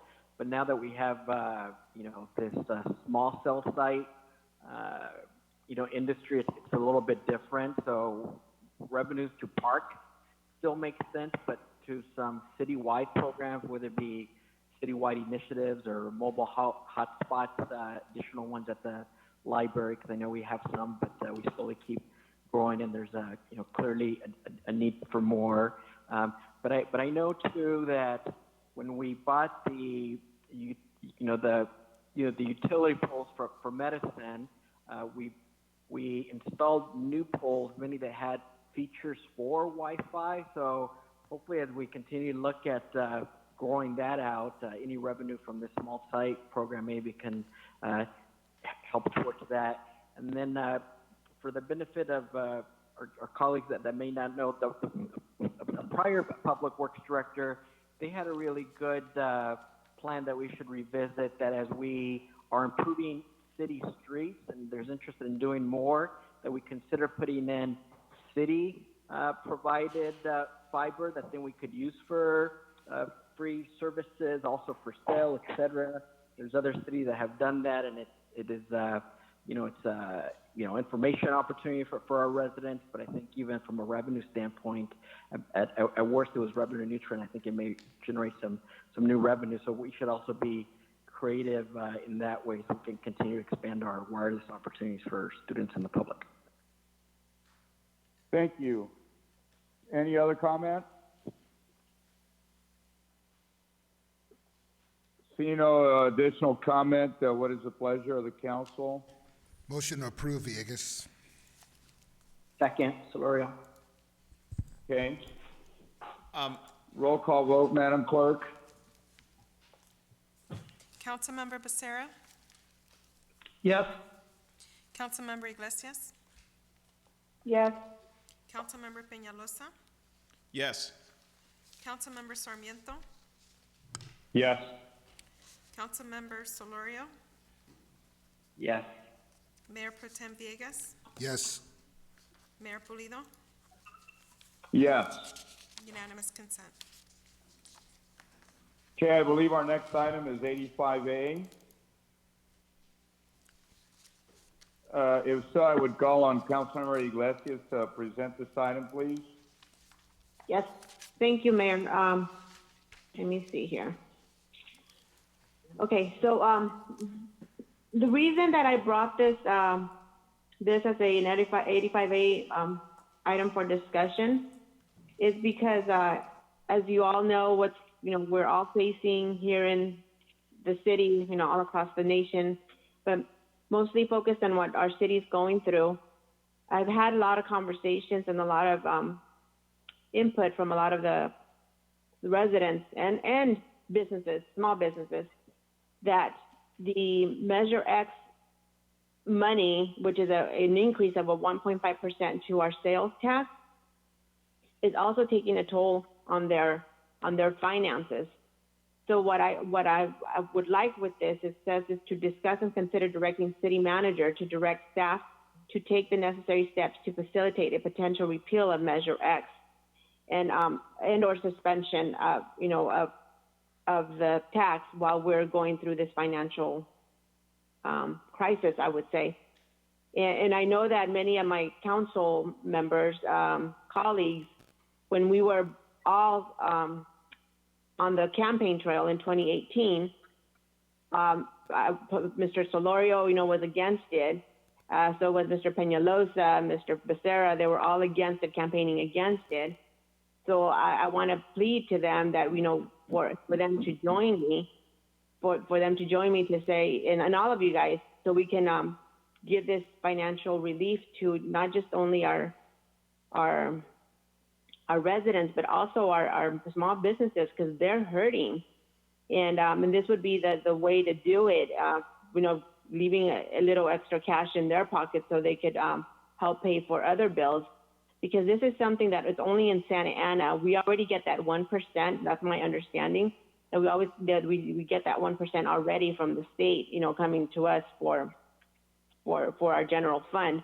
But this 1.5%, it was something that was, it was voted by the voters, but it's something that right now I believe it would be a good policy move on our part to help our residents with this financial constraint that we're all facing. So I'm hoping, I know that we received some correspondence, for and against, and it's not something that I am, bringing up just because I'm, many of them are saying, because, some people are saying because of the recall that has nothing to do with it. I'm here to stand with our taxpayers, with our residents. So I'm hoping that you could help me direct the city manager to see, bring it back maybe at the next meeting for her to bring back options on how we could do this, to provide the financial relief that our community desperately needs. And especially our businesses, our small businesses, they're hurting. And a lot of people are shopping outside of Santa Ana, especially like where I live. I'm borderline Santa Ana and Fountain Valley. And a lot of people just go to Fountain Valley because they just, like I said, a little bit of money, maybe $10 may not sound like a lot to many of you, but $10, and if you multiply it, it adds up. So I'm hoping that we could all stand in this together and stand with our taxpayers and our residents to give them that financial support right now, so that they don't have to be paying this added tax that no other one in Orange County is paying. All right, thank you. Other comments on this item? Mr. Mayor, Mayor Pro Tem Villegas here, question for our city attorney. Go ahead.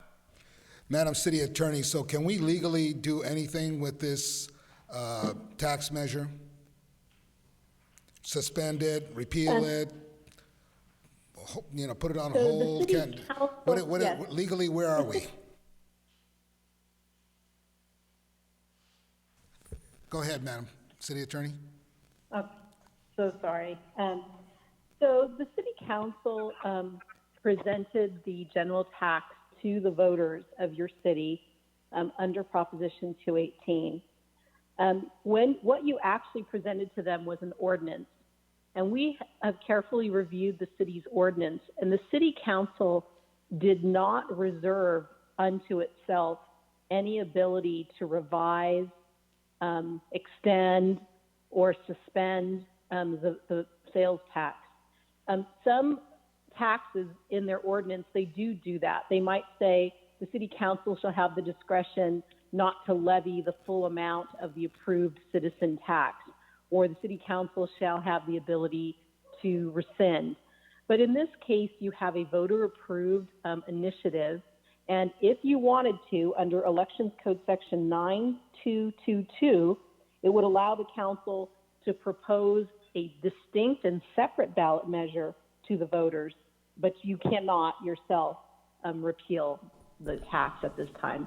So if we wanted to do something with this, we have to take it back to the voters, and that means we have to make a decision, and also takes 88 days, and we have to have a special election, correct?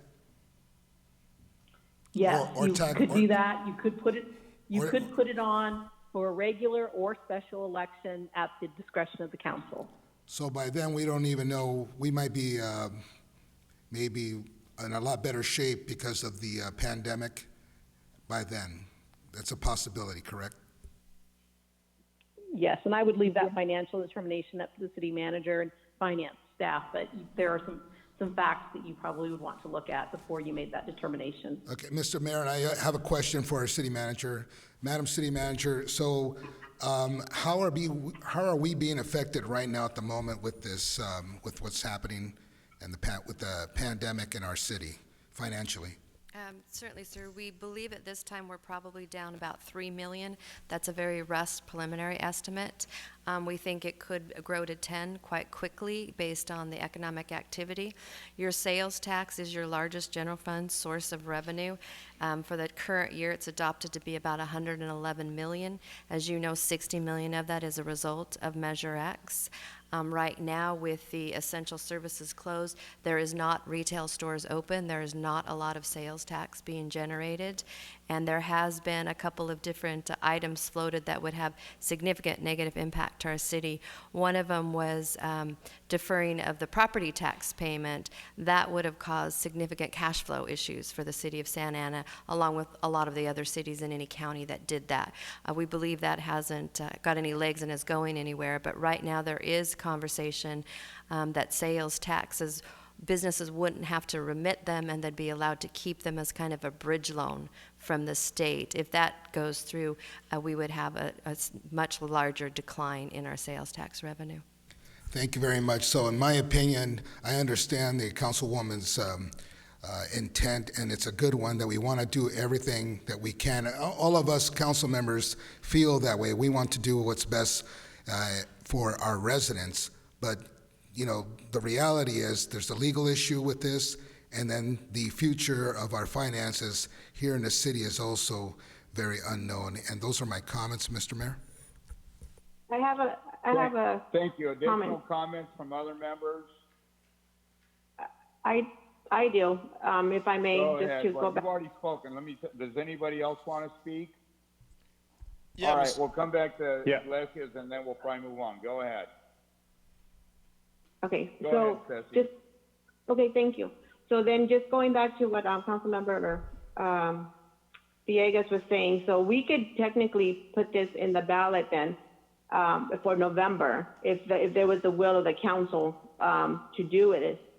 So that's something that I would want to put on the table, because this coronavirus situation, according to what everyone's saying, it's going to take quite a while for us to even recover. So as you know, as residents, I think it would just be, and then this way they don't have to spend any money. We just put it on the general election.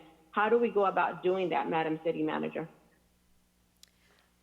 I would defer to the city attorney on questions regarding how you go about placing an item on the ballot.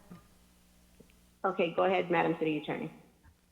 So as I mentioned, under Elections Code Section 9222, it allows the City Council to propose a ballot measure to motion, say, in November of 2022.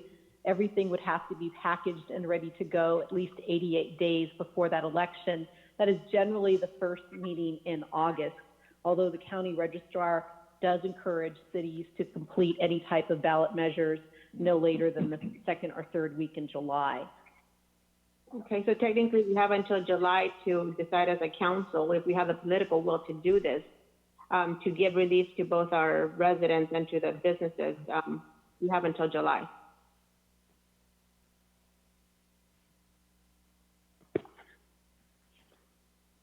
All right. So I would like, was that a question? Mr. Mayor, Mayor Pro Tem Villegas, so for the city manager, how much relief actually would go to the typical average family if the tax measure were to be, suspended.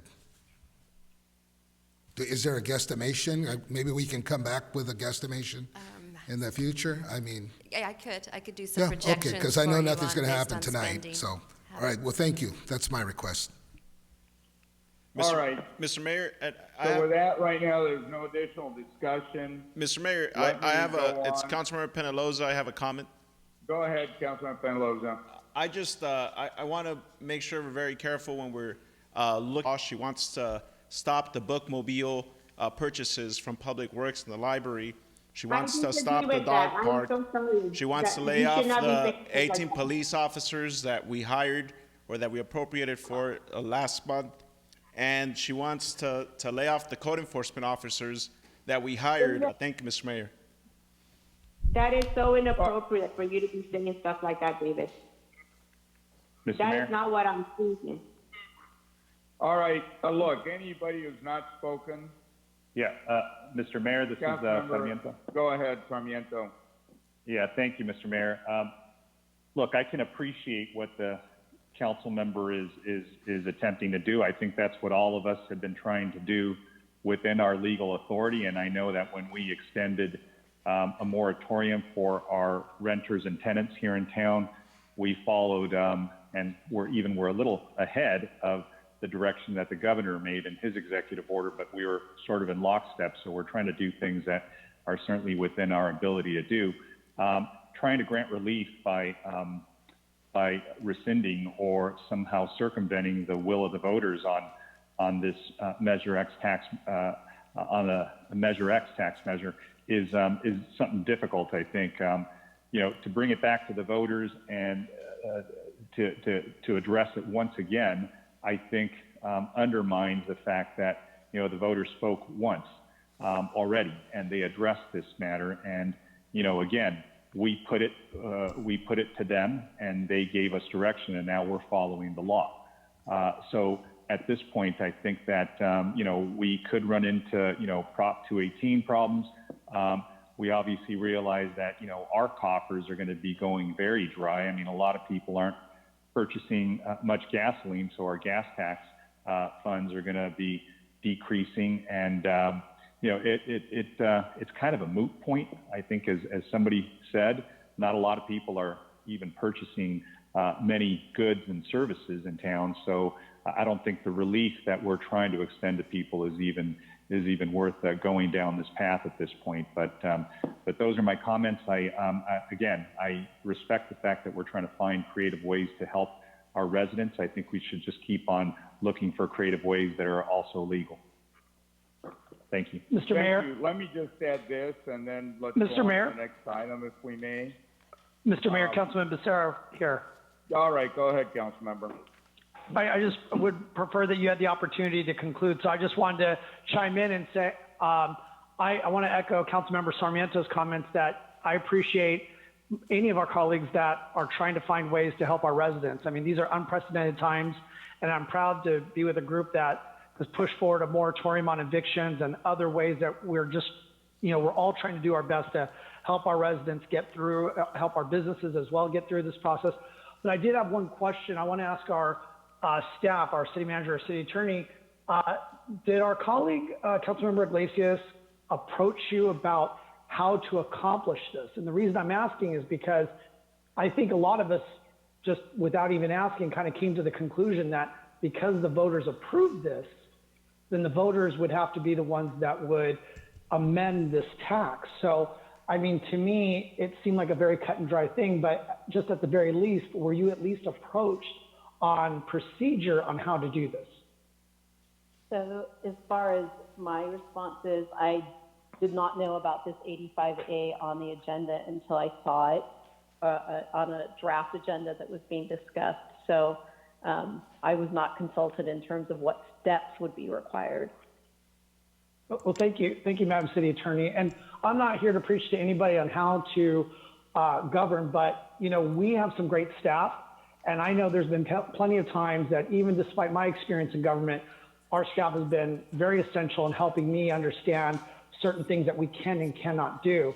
And so it's really frustrating that we are discussing this item, when it seems very simple that, unless this is just, something to try to, score political points here, the reality at the end of the day is this is something that really isn't going to provide real relief for people, because by the time we expend resources on an election, by the time we get this before the voters, and you already have a track record that the voters support this tax. And I was one of many candidates back in 2018 that did not support this tax. But I think what frustrates me is that this was proposed with no clear objective, or not objective, just no clear opportunity to succeed in sight. This is just something to throw out for political fodder. It's very frustrating. And with that, I'll turn it over to you, Mr. Mayor. What's frustrating is let me try to wrap it up, but I think we and I don't have discussion. I would just add that I would not be in favor of spending more effort exploring this possibility. I think we have more direct ways of helping residents. Right now, frankly, with the rental, the moratorium on the rental properties and now mortgages, I think that's more direct. We also are going to be receiving money from the stimulus bill. I think we ought to be working to make sure that the county passes the money directly to us, and then that we use it on behalf of the city, to assist residents that way. And frankly, the pandemic right now is the enemy, and the more we're able to talk about what are we doing, for separate, social distancing, and what are we doing for quicker testing, and what are we doing to really get confidence back in the city and open the city back up, it will happen. And if you look at cities, there are some around the world that are beginning to go in that direction. So I think we ought to be putting a lot of attention on that, because I think that is much more urgent and much more, real. And frankly, it's something we just absolutely have to succeed at. We can repeal all the taxes, and if we don't solve the bigger problem right now with the pandemic and what it's doing to our country, we're just going to be talking to each other and nobody else. So with that, let's go on, please, to item 85B. Mayor Pro Tem Villegas, please. Thank you, Mr. Mayor. So my item 85B is discuss and consider directing the city manager to direct staff to prepare an emergency staffing plan for City Hall. And my Madam City Manager, I put this item on here because I want to make sure that, okay, so you're the head person in charge of the city, and we don't have, according to our resolution, if you were to get sick or something were to happen to you, then it goes to the assistant city manager, and we don't have one right now, correct? So next in line would be the chief of police, right? Any one of your executive management. Any one of the executive management, okay. So, because I was told different, but, I'll take your word for it. I know our chief of police, who's been in charge before, he's busy right now with the EOC and dealing with, a lot more important things with the safety and protection of our residents. So I would like if we could get a chart and like a tree, an emergency tree, saying that if you were not around, then who would be next, and who is the backup for that number 2 person also. Because the reality is people can get sick. Any one of us here can get sick. The invisible enemy, as they're calling it. So I'm taking that very serious, and I think that we should know, you got to teach your job to the next person. And one more after that, Mr. Pham over there, former military, he understands what I'm talking about. We just need to do that so we can be prepared. So if we have a tree or some kind of, plan for the emergency staffing in case something were to happen, God forbid something were to happen to our directors and to you and to our chief. So I would like for that to happen. And another thing, speaking of our employees, well, I'll get to that in a second. I would also like a report, and I hope my colleagues agree, if we could get a report on all the food banks here in the city. I would like to know what hospitals are serving the community and what is the percentage of their the capacity right now? Where are they at? What about also testing sites? And how are we doing on the PPE equipment for our fire department and our police department? And I'm also hearing that some of this, the mask and gloves we need for our civilian employees here at City Hall also that are doing various things for us. Also, what companies are providing us help here in Santa Ana? Because we want to recognize them later on, and we want to make sure that, you know, we can help them in any way we can also because they're taking a step forward. I know at least a couple of companies here in Santa Ana have stepped up. Also, I'd like to know the status of our jail, if there's anyone sick or any of our employees sick or any of the guards, the detention officers I'm referring to. National Guard is here in Santa Ana. I'd like to know what their role is. Also, so now about our employees. I'm getting a lot of feedback from our employees, and they're talking about, maybe I can talk to our HR director and he can answer this for us, regarding them taking personal time off. I guess they're told to take comp time first, is that correct? So if they want to take that, why are we doing that? Because I know at my job, I have comp time, sick time, personal time. Comp time, how does that get built here in the city? Certainly, sir. So first of all, the employees that are not at work because of the governor's order that was issued on March 19th, which shut down all essential services. So we had to identify essential services based on 14 pages of regulations. If we had employees that were providing work that was non-essential, there was no longer any work for them to do. And for the safety of the employees that are still working and the safety of the public, they were directed to stay home. It started back then. They were placed for 2 weeks on paid leave. That was right out of our own pockets to do that. Cost about $2.4 million for those 2 weeks. At the end of the time, met with the unions, told them that I would make a decision at 2 weeks' time. I was hoping I would be able to bring all the employees back. But the governor's order still stands. We don't have work for those employees, so they can't come to work. So of the group that are staying home now, the part-timers are inactive and are able to get unemployment benefits, which we're self-insured, so we fully fund that as well. For the full-timers, they do have access to a number of different paid leave accounts, and there is an order to which we ask them to utilize. We have received feedback from one of the larger unions. SEIU has asked us to consider shifting the order a little bit under some personal necessity, and we are looking into that right now. Yeah, that would be great, and I hope my colleagues agree with me on this, that if they could use their personal necessity time first, and then vacation, and then comp time, that would be a big help. I don't know why they're asking for it. I mean, time is time, but I guess, you know, the HR director has his, you know, reasons why he wants to use that first, but time is time. So if they want to use that, I mean, we're trying to do everything we can. I try to put myself in their place, and I mean, I've never been laid off. I've always worked. I've always had employment. I think I was off for 1 month, maybe I think 33 days since I left the military in my entire life. So I don't know that experience, and I feel for them. And I think all of our my colleagues on the council, we feel for them. We want to do everything we can for them. And I mean, if this helps, be great. I know there's a thing that's called there's unemployment and then there's underemployment, correct? That's another thing they can apply for, and I know a stimulus check is coming. I want to do what we can for them is what I would like to do. If there's employees, excuse me, if there's employees that could go out and help our senior citizens in some way or another, or help, because we're in the people business here.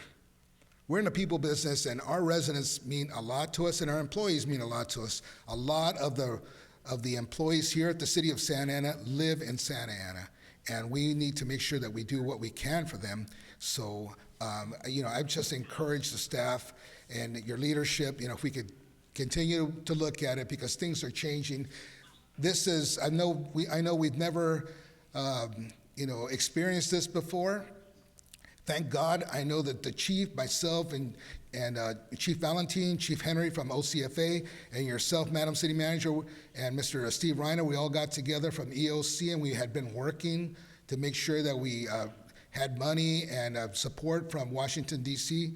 to make sure that things are going well for us. And, thank God we had been working on that. But that day came out of nowhere. We kept talking about a fire, a flood, an earthquake. Nobody ever thought a pandemic. And so this is a learning lesson for many of us. And I would just like a little more information and a little more attention to our colleagues, a little more attention to our employees to see what we can do. I know it's tough. This is very tough. And I know that all of our executive management and the city manager's office, they all care very much about our employees. But in some instances, our hands are tied on this. And it's very difficult. And my heart goes out to them. But I believe that I speak for the entire council that we will continue to do what we can for them. And I open it up for my colleagues for any questions if or I may, sir, comments. Mayor Pro Tem? Yes, Madam City Manager. I know we kind of ventured off the topic on the 85B, but in regards to those other list of items that you have questions on, I have answers readily available for most of those. So if you want to speak with me, always, I'm there. If you have questions for me, 24/7, email, phone calls, text messages. Yes. Oh, I know you've been pretty good about getting the information out, and I know it's a lot of work. I'm not putting you on the spot. I'm asking, for some things right here for our employees, and just some more information, And I appreciate all your work because I know you're working day and night, weekends, because I'm calling you on the weekends and including my colleagues, and I appreciate, and I hope I don't come off rotten on this. I'm just saying that, people want to help, and I think we should allow them to help where we can. We don't want to get in trouble with the governor's orders, but at the same time, let's see what we can do. And that's all I want to say. And I still leave it up to you.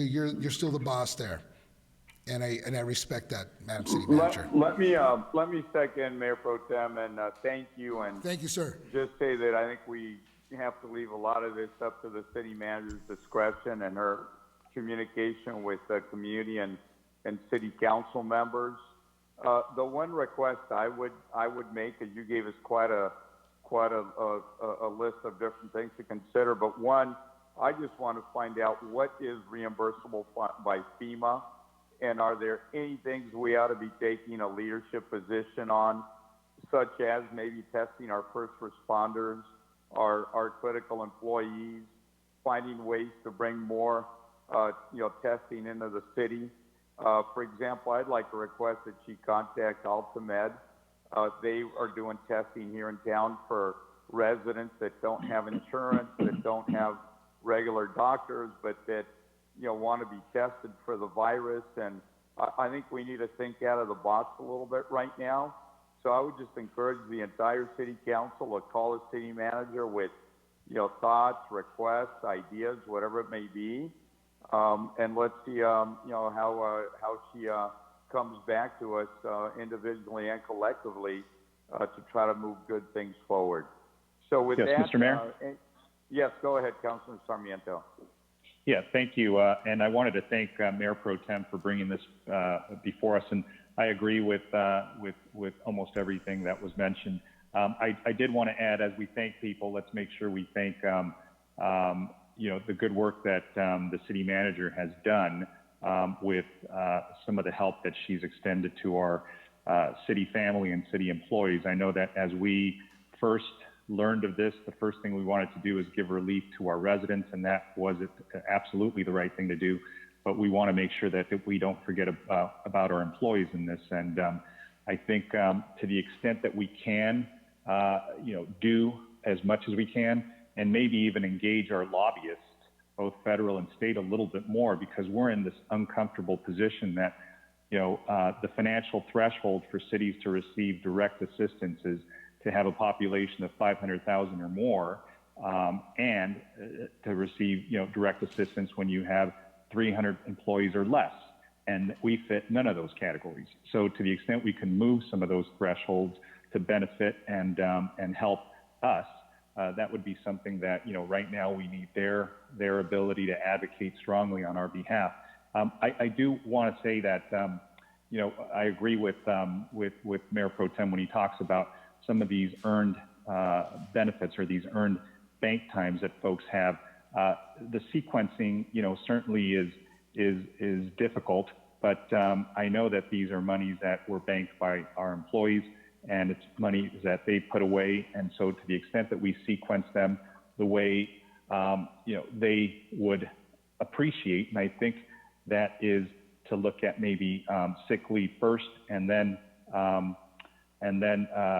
vacation, and then comp.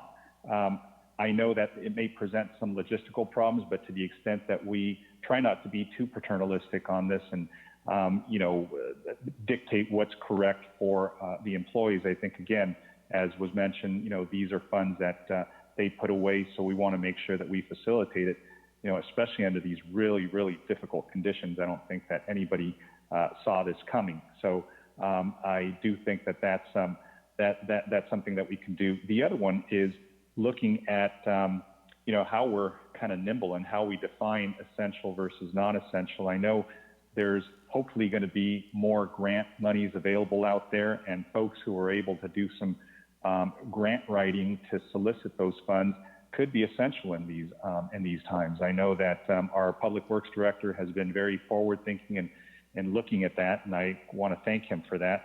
But we also have some businesses that aren't paying attention to these to the governor's orders or ours, that they shouldn't be open, and some of them are open. And so maybe we increase our code enforcement staff to be able to go out there and monitor and surveil that. So that's another way. So, there are just a lot of different ways, and I think it falls under this umbrella of emergency staffing and plans for the city. And on a positive note, let's highlight, in addition to some of the lists that I think Mayor Pro Tem was talking about, let's highlight some of the businesses that continue to operate on a takeout basis. Some of these restaurants that are doing very, very difficult work. They have folks kind of risking themselves and putting themselves and their families at risk by going out to work, and some of them don't have a choice. They need to work. And so to the extent we have folks and encourage folks that they, when they do want to go out and eat and go purchase something, we should have a list at the ready that we may want to nixle out to people so they know which businesses are open, which businesses serve takeout, and those that are in the city. We certainly want to encourage that. But again, I just wanted to thank you, Madam City Manager, because I know that those first 2 weeks of not knowing what to expect and you extending that help to our employees is something that many of us were just scrambling to try to help our residents. But, we certainly don't want to ignore our, city family, because they are in a very, very tough place. And I'm a little troubled by the stimulus package, because it's not as easy to access money for our, for our employees, especially given these thresholds that have been set by them. And, we now have to receive money through the county as a pass-through, and they haven't been, very sharp on other things. I don't expect them to be sharp on being able to do right by Santa Ana and our employees. So it concerns me. So those are my comments, and thank you once again, Mayor. Thank you for those comments. Other comments? Yes, Mr. Mayor. Thank you. Go ahead, Councilman Solorio. Councilman Solorio. First, regarding the core piece of this emergency staffing plan, makes all the sense in the world. I just hope that the initial piece isn't too time-consuming, right? Because we have a crisis right now that we're dealing with. But I think Councilmember Villegas really more talking about, succession issue that he has a question about, and that I think hopefully via a memo or something simple, hopefully could be done without, taking up too much time. I also appreciate how he mentioned that we, are trying to be, full compliance of the governor's public health orders. And here, the city, I think, has taken quicker action than other cities on a number of things, including the ban on evictions. But it does, worry me that as we're going to be asked, I think, to do more code enforcement and do, more monitoring around town on what's open and closed, what's essential, what's not. We have to kind of practice those same things. That includes, taking care of our employees to the extent that is a best practice with other public agencies. But also, I, for example, heard that we still have a gym open in one of our city facilities. And I hope that's not the case, or I hope that we could close that down early. We don't need folks cleaning areas that are going to be more prone to germs or getting folks sick in town. So let's be mindful of, if we're going to lead on this, that means leading with consistency. And I also do agree with Mr. Mayor that we ought to think about some testing for our employees that might need quick access and quick results, as well as residents in town that aren't properly documented or don't have a medical plan or a doctor. And I think we need to figure out who could benefit from those tests in a way that they aren't benefiting from other opportunities. And I think it's worthwhile spending money to save those lives. Thank you. Thank you. Any other thoughts? Mr. Mayor, If not, I just wanted go ahead. I just wanted to say that I agree with what Councilmember Sarmiento was mentioning, and that's basically it. Thank you for that. Let's now, why don't we go on to the next item? I believe that was your item. Yes, Mr. Mayor, thank you. Councilmember Peñalosa, go ahead. Councilmember Peñalosa here with 85C, which was to discuss and consider directing city manager to direct staff to identify alternative methods to promote the 2020 census during the COVID-19 pandemic, including opportunities for the council members to become census ambassadors. And Mr. Mayor, the reason I brought this forward is because, as chairing the Complete Count Committee for the city of Santa Ana and working along with Daisy Perez, it was a huge collaborative effort between different entities or organizations to really get out the message in Santa Ana for a complete count, to have a full response rate. Our goal was 100% to have for Census 2020. We had parties, we had community centers and libraries. I know that the Santa Ana Unified School District had offered their wellness centers as well to have help and access to a computer for residents to fill out the 2020 census. And all these things that we had been planning for the last 8 months, just as everything else, in our surrounding communities just came to a screeching halt and are now forbidden. We can't do this anymore because of the coronavirus pandemic. And it's something that's very important. It's still happening. The 2020 census did not get canceled due to the pandemic. If anything, the U.S. Census Bureau gave us a 2-week extension, and that's it. And that's the census is now due on August 14th. And it's something that we should, I've been trying to heavily push this on my social media platforms. And I know the city is also pushing out on our social media platforms. So to me, the only alternative idea to all of these different events that we had planned and organized is heavy on social media, because the census only takes less than 10 minutes to fill out, and it's going to have a huge detrimental effect over the next 10 years in our city. So it's very important that we really push this out as much as we can. I know we've been sending out bill inserts in our water bill, ideas of reaching out to the Southern California Edison and the gas company and have them put inserts in their bills. That's also an idea that I had, and it's I want to make sure we're having this conversation because it's still happening.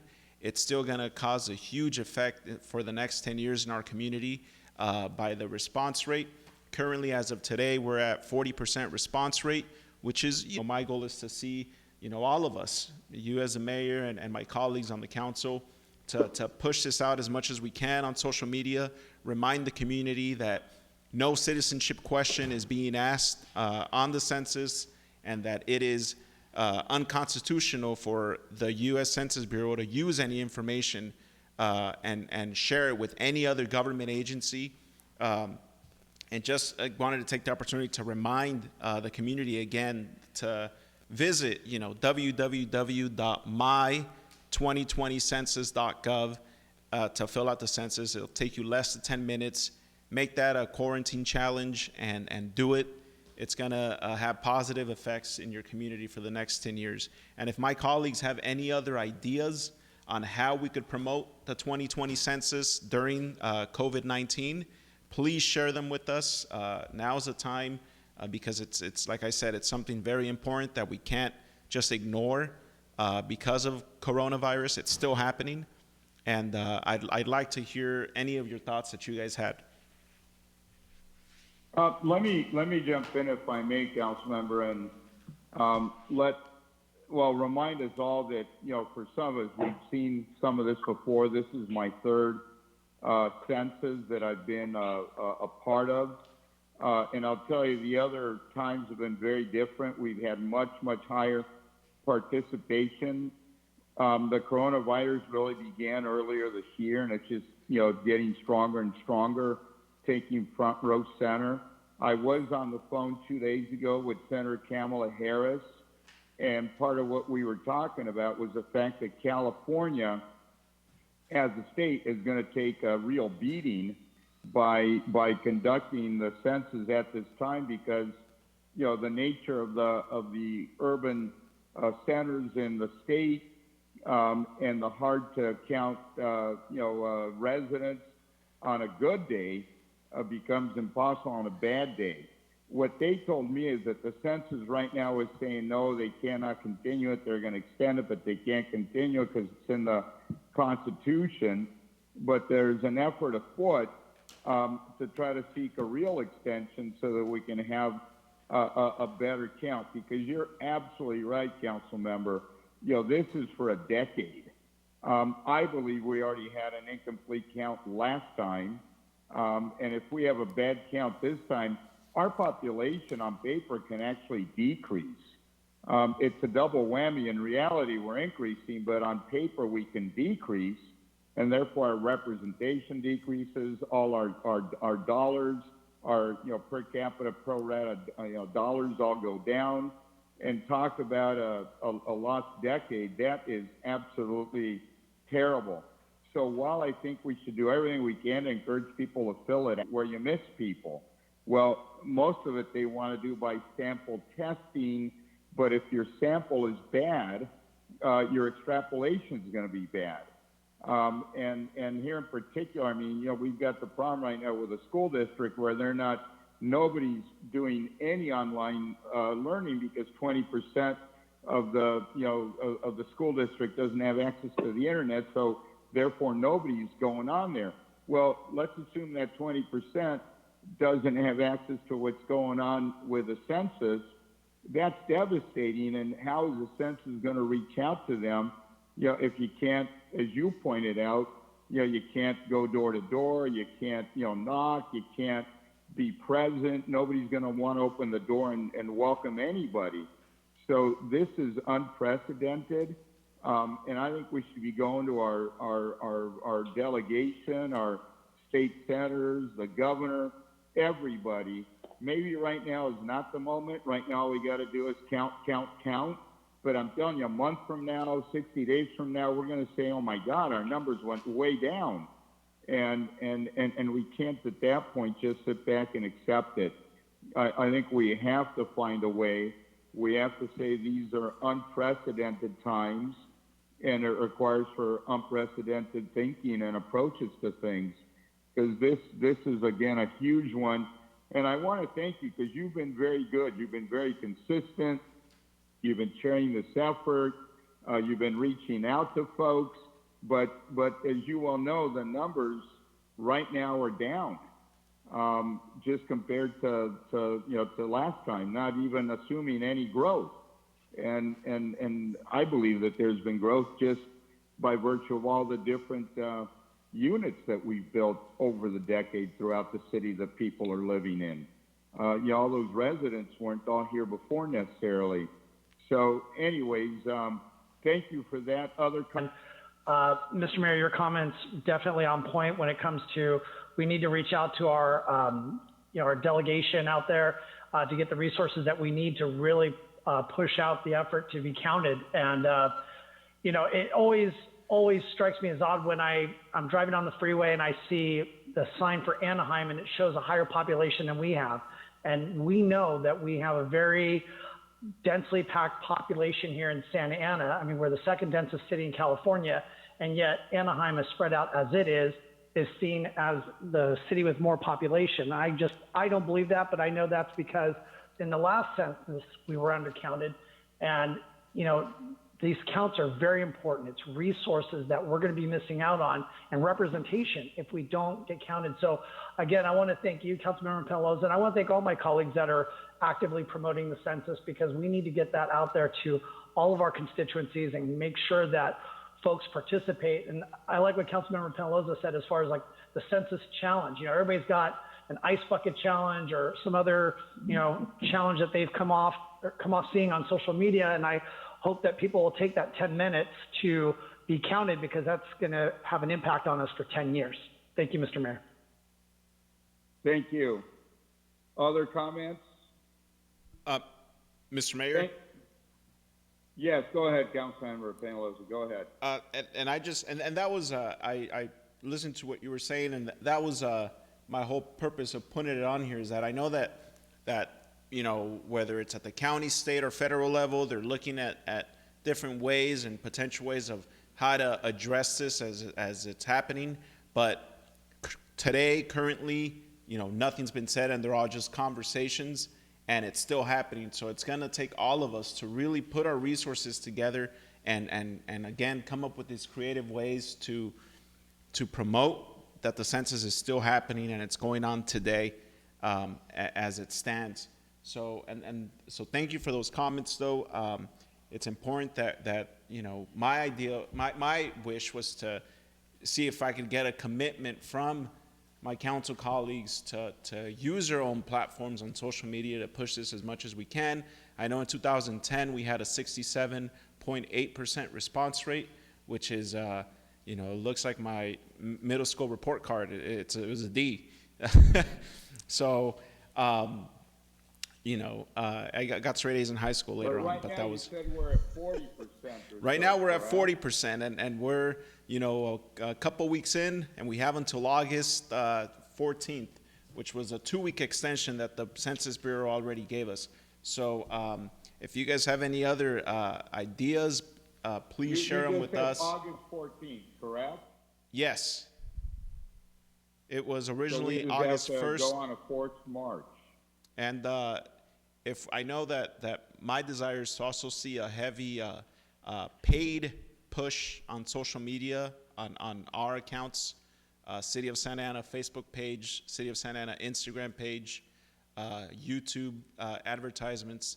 We're gonna need to see that money that was gonna be used for all these events repurposed to funding these sponsored content to promote the census in our city. If there's support for that, I'd like to see that move forward because it is online now. It's the first time it's online, and it's an easy way to get it out there. Mr. Mayor? And I would ask the city manager maybe to come back with a plan that would do that. But our real challenge is how do we get to those people that, you know, that 20% that is not online? You know, I know it's hard for people to imagine they exist, but they do exist. And that's the real challenge. I mean, they'll just never appear anywhere. So let's try to get creative. But thank you for that, Council Member.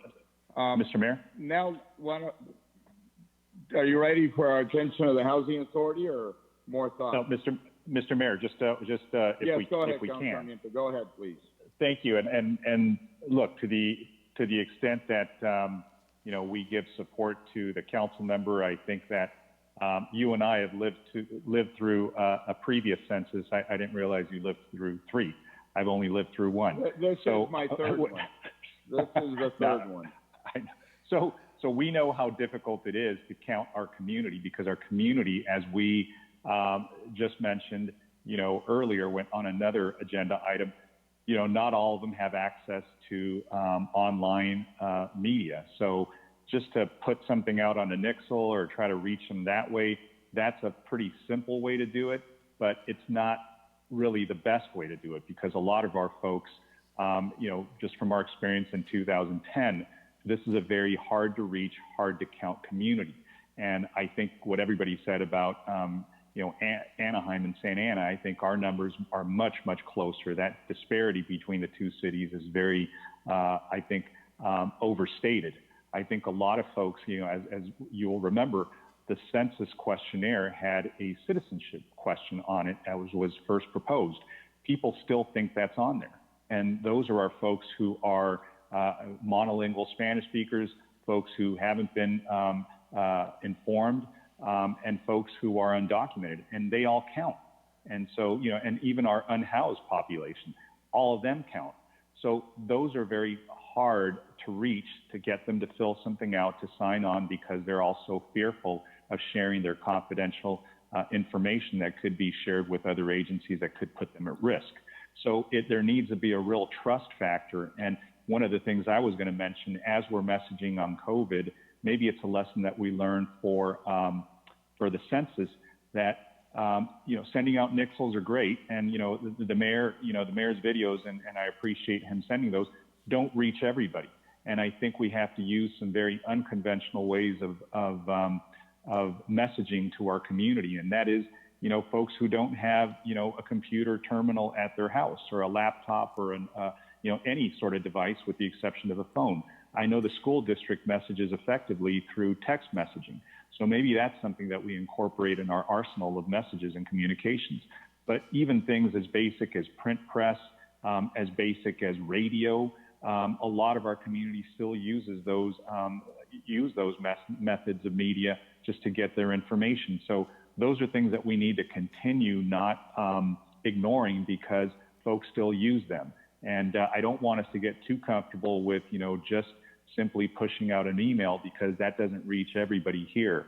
Ours is a very complex demographic that we're trying to reach. And so we have to think a little bit sometimes more basic, and make sure that we have a diversity of tools at our availability. So those are the comments, and thank you, Councilmember Peñalosa. Whatever I can do on my end of pushing information out, I certainly will.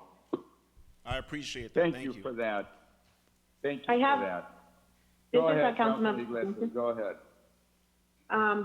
I just want to give a little input on where we can be reaching out. We could be reaching out to the churches. That's something that I've always shared with you all, that we have that great resource that we, as a council, we don't take a lot of, into consideration. But they are the ones, they're like our small businesses. They're our backbones too in our community. They have the congregation, they have the individuals that live in our community. And I know right now they're not congregating, but many of them are doing, by social media, they're conducting their services. So if we can coordinate as a city, how we can, maybe put like a message when they're going live on their day of their service, that'd be something that'd be good on their page.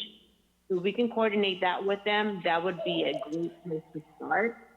And so English, Spanish, Vietnamese, and I know a lot of us are who are faith-based, and we're believers. We are still connected that way, so that would be a good mechanism for us to look into.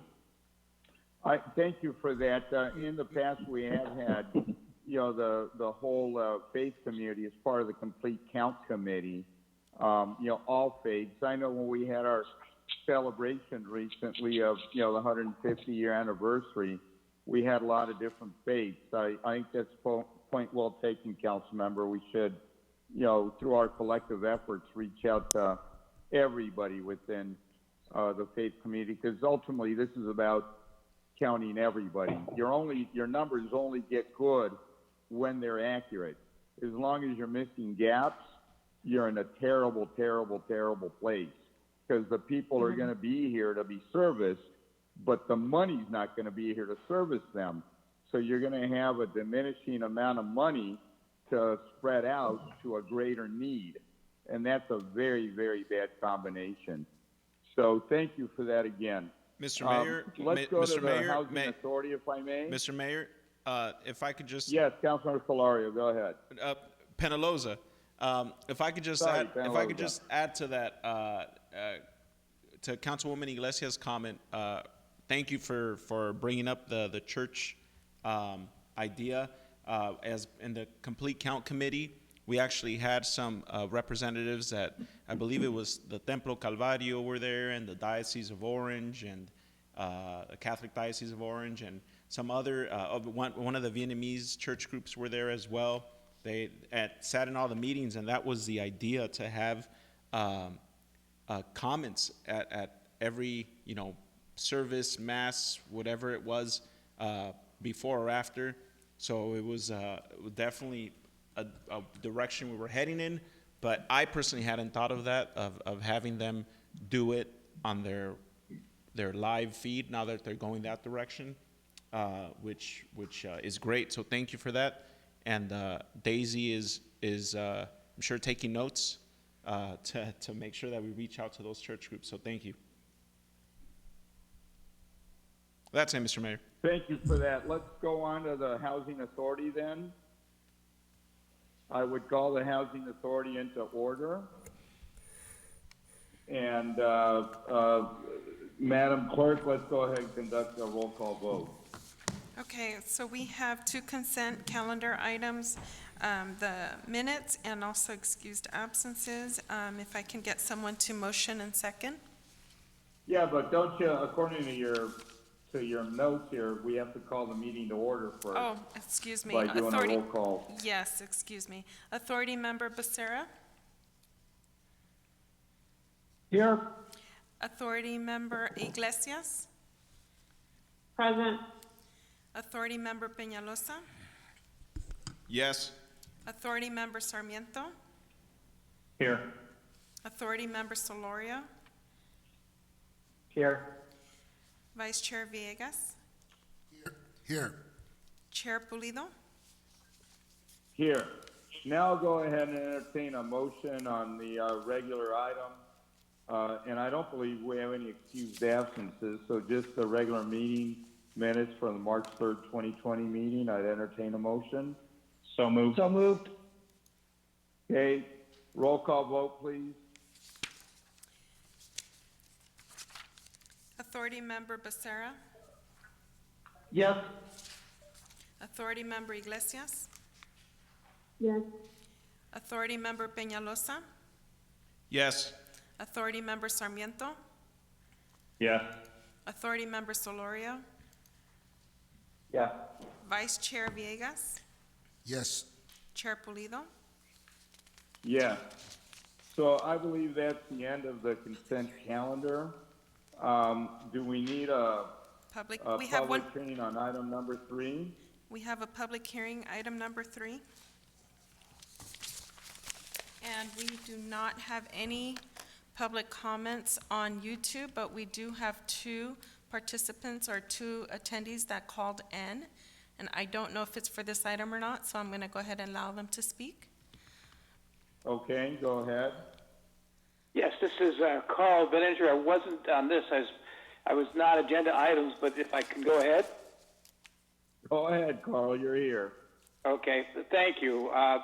First of all, these are unprecedented time, and as you all know, I'm a member of ETAC as well as Vice President of Comlink, and I really want to thank the city manager and the clerk of the council, because I know you guys are working day and night, and the way we've come together with suddenly everything online has taken a lot of work, and we were able to conduct a Comlink meeting, a planning session, and council meetings, and this just didn't happen. So I appreciate all the work that they did, as well as their staff to make this happen. I'm also amazed with how much work is being done right now, because again, these are unprecedented times, and I want to thank for their effort. I do want to mention that we are going to have an online candidate forum in line with the election on May 19th, which my understanding is going to proceed. And this is going to be on April 22nd. We're working out the details right now, but we'll have a person talk for and against the recall, which is the first part of the election, and then the second part the three candidates that would vie for the position if the recall is successful. So please stay alert and know that on April 22nd, we will have an online video conference with that candidate forum on it.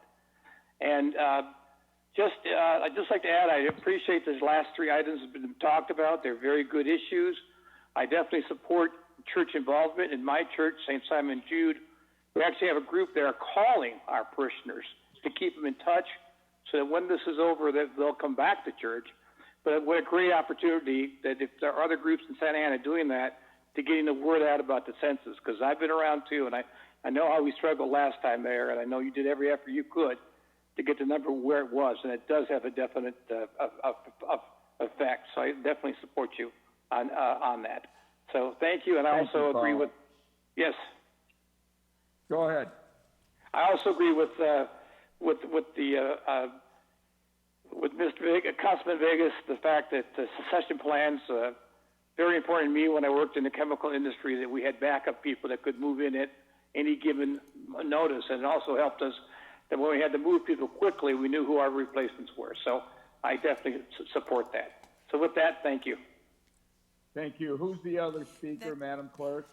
The next speaker, please state your name and state whether or not, well, you have 3 minutes to provide your comment.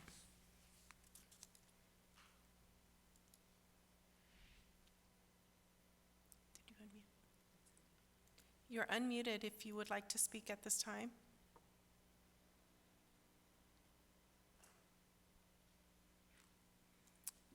Maybe they're not there. Maybe they'll come back. Why don't we move on for the moment? Okay, and then we'll go on to our last person who is now being unmuted. Hi, can you hear me?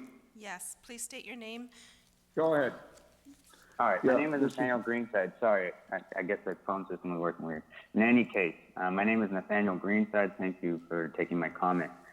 So tonight I've heard the City Council attempt to find some solutions during this pandemic. And all of us here who have been tuned in have also heard City Council members harp on the importance of the census and the importance of it because it determines resources here in Santa Ana. And I just want to share with you all some on-the-ground reality from the city you're all supposed to serve and represent.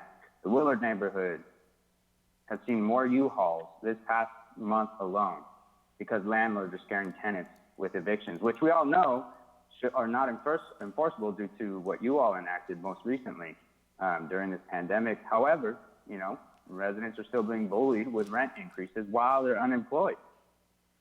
I'm certain that all of you are sitting pretty comfortable right now with your solid employment, and I don't expect that any of you are currently being bullied by any landlords. On North Ross Street, there's a new apartment building with studios, which were recently reduced in price to a cheap $1,800 a month when they started at $2,000 initially. And I don't think any of you all would be comfortable with being forced into such a setting yourselves. Yet that's what Santa Ana residents are having to face right now. So regarding the importance of the census, your census numbers will stay low if everyone gets evicted the day that the shelter-in-place order is lifted. So what I'm asking is that you all do the right thing. Freeze rents here in Santa Ana, like Los Angeles and Oakland have done, and doing so will ensure that your census numbers remain accurate. Send a clear message that you care about Santa Ana residents and tenants. Freeze the rents. Thank you. Thank you. Any other speakers, Madam That's Clerk? all. That is all we have. All right, so then I guess this is item 3. That is Approval of the Housing Authority 5-year plan and annual plan. Do I have a motion? So moved. Villegas, second. Okay. Roll call vote, Madam Clerk. Authority Member Becerra, Yes. Authority Member Iglesias, Yes. Authority Member Peñalosa, Yes. Authority Member Sarmiento, Yes. Authority Member Solorio, Yes. Vice Chair Villegas, Thank you. I was trying to get a lot of stuff out there. Vice Chair Villegas, Yes, yes. Chair Pulido, Yes. unanimous consent.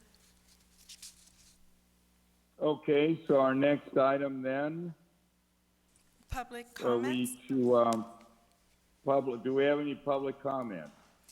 We have several public comments through YouTube chat, and we have one through the teleconference. Let's do the teleconference first, and then let's stand up with the video chat. Hi, you're now able to speak. You've been unmuted. You have 3 minutes. Mike Tardif. This is Mike Tardif.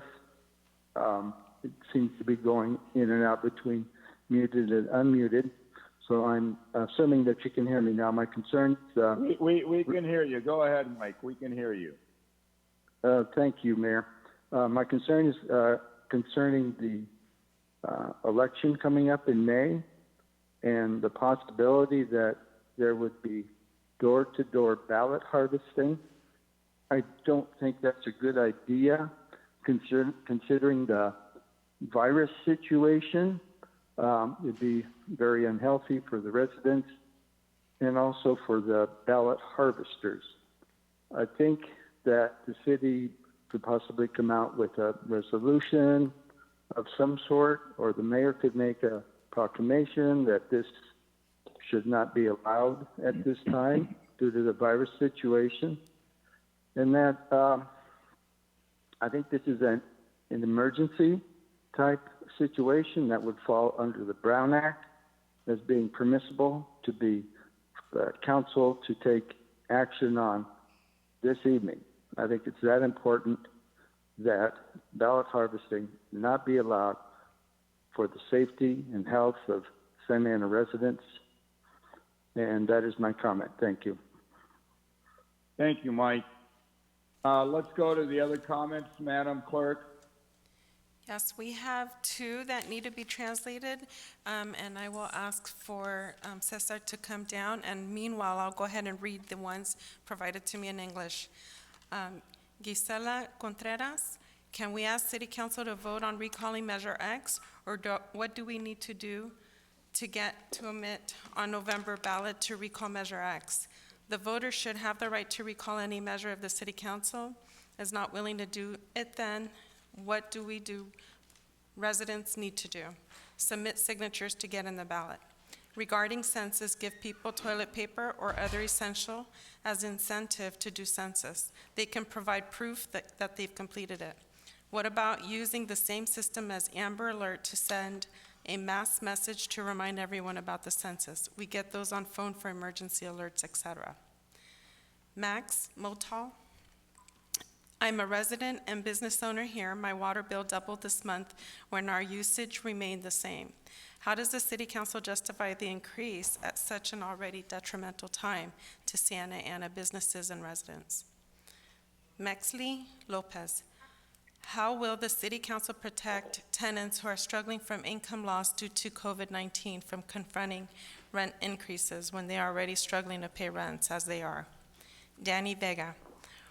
Are our Measure X dollars being used to fix these streets? That's why we are paying top dollar, right?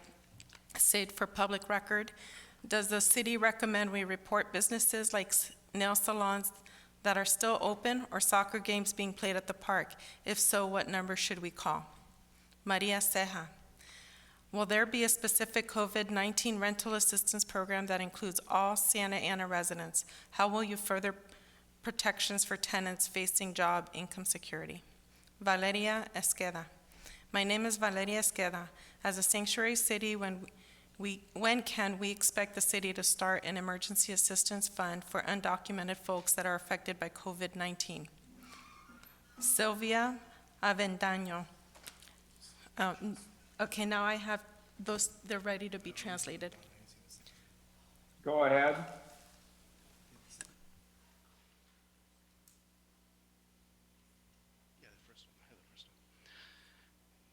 Sylvia Avedaño, is there a plan for a moratorium on rent increase and the creation of a fund to help the people affected by the pandemic, regardless of immigration status?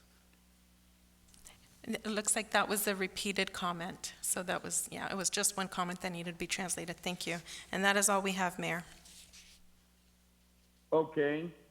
At that point, why don't we continue with the agenda? I think now is it city manager comment? Thank you, sir.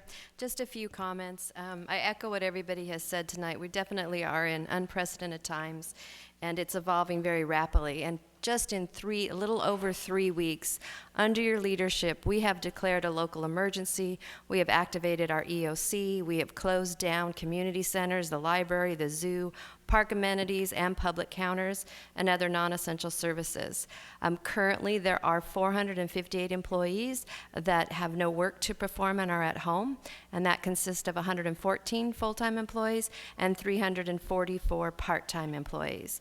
We are keeping slightly over 1,000 employees still working while we provide the necessary protection for their health and safety as they do so. We have gone to virtual meetings. This one actually turned out very well, so kudos to the city clerk on that. We have assisted residents with citations, late fees, penalties, senior meals, loading area for restaurant takeouts. We have provided local businesses with resources outside of our city, from SBA to the Paycheck Protection Act, and then our very own business incentive grant. We continue to actively look for funds that local government will receive, and that is, we're looking at FEMA reimbursement. We're tracking all of our expenses, hoping to get dollar for dollar reimbursement, but not sure that we will with everything that we submit. We do know that unemployment benefits for local government, there is a plan to reimburse us at least for 50% of those that we have to pay. We are working very closely to try to access the COVID relief fund, and we have been quite successful in receiving a lot of dollars dedicated to homeless. And just one recent action that did take place, and also to mention, of course, you know, the moratorium on evictions. You were one of the first cities to do that. Just today on my expiring land use and planning approvals, but it also does implement a rent freeze for increasing rentals for occupied residential units in an effort to maintain stability for our residential housing and encourage the residents to adhere to the governor's stay-at-home orders. So that's all I have. I appreciate your continued patience, as you do recognize that we are working under restricted resources and staffing. And Mayor, And on behalf of the council, Madam Manager, I just want to tell you, I know we all are very appreciative of the job all employees are doing. I know our first responders are out there, but you guys are right in the line of fire in many ways as well. And I know you're working hard to keep, building and planning open, for example, public works, construction around town, as we try to maneuver these difficult times. So just on behalf of the council, I want to say thank you to you and to your staff for your fine work and efforts. With that, why don't we go to council comment? Let's start with Councilmember Solorio, please. Yes, thank you, Mr. Mayor. Good meeting for, one being, city council meeting where we took some of these emergency actions. We also had included in that staff looking at the rental assistance program that we had created last year and identifying resources that we might put in there to help with individuals here that need help, particularly if they have no help through other means. Maybe staff, through a memo or future meeting could give us an update on any thoughts or ideas with respect to that. And just wish everybody good health, stay at home unless you really need to go out. Thank you, Mr. Mayor, and everybody else. Thank you, and thank you for that reminder. We can't remind ourselves enough of that. Councilmember Peñalosa, please. Thank you, Mr. Mayor. I just wanted, since we're not having meetings, public open meetings with people here, we won't get a chance to do this, but I just wanted to recognize that April is Sexual Assault Awareness Month, and just keeping in mind that during COVID-19 and stay-at-home orders, a lot of people are stuck at home, and their safe place was usually work, school, and now they're forced to the confinements of their own home. So wanted to remind the public that there are resources out there.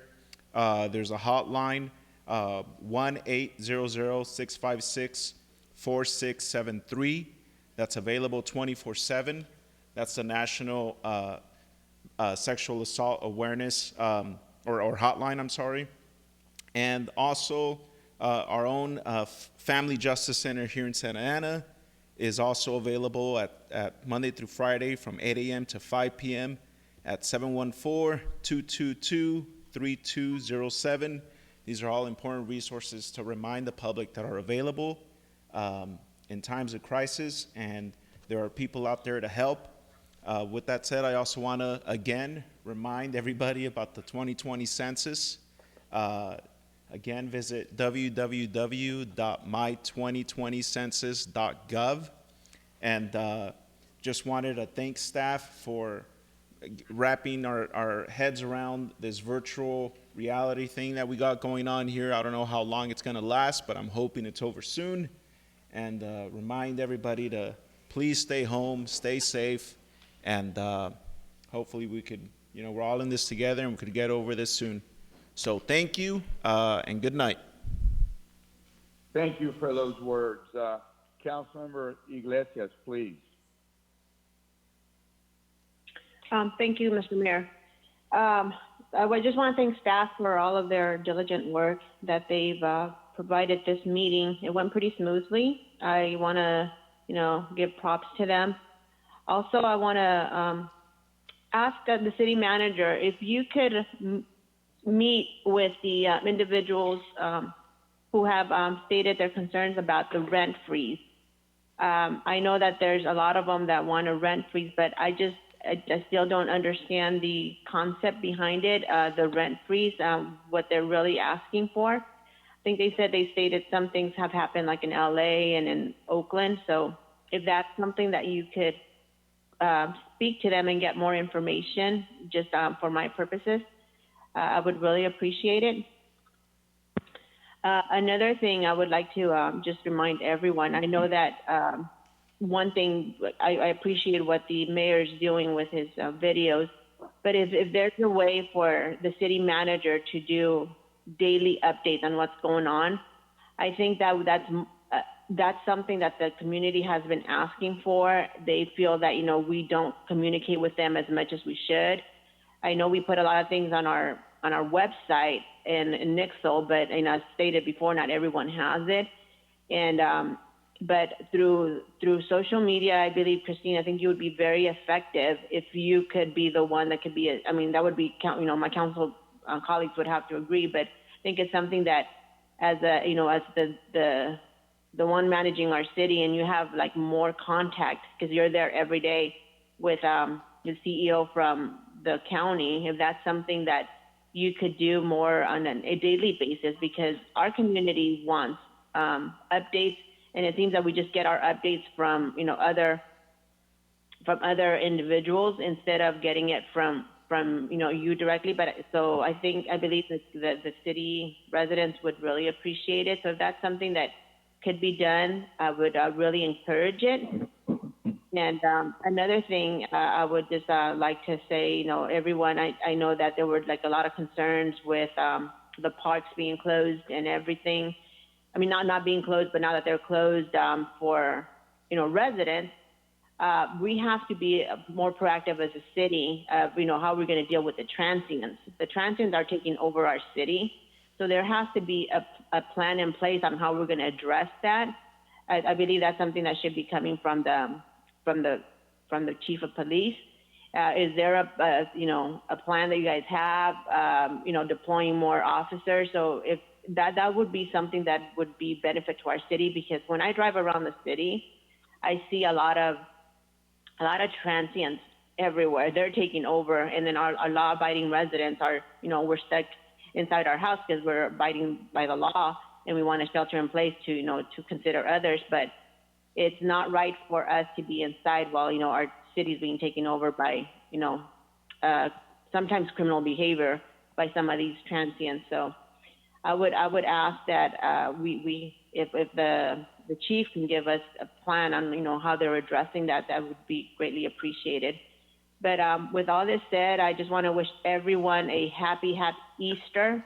I've always been a woman of faith, and I always remember the things that when it comes to remembering what we have to be thankful for. And I know I'm thankful that we're here and we're dealing with this situation the way we are. But Easter's coming, so I wish everyone a happy Easter, and just remember there's a reason why we're all here, and God has everything under control. So just want to remind everyone to have a good time on Easter Sunday with your family as much as you can, and be kind to everyone, and may God continue blessing everyone, and just have a wonderful weekend.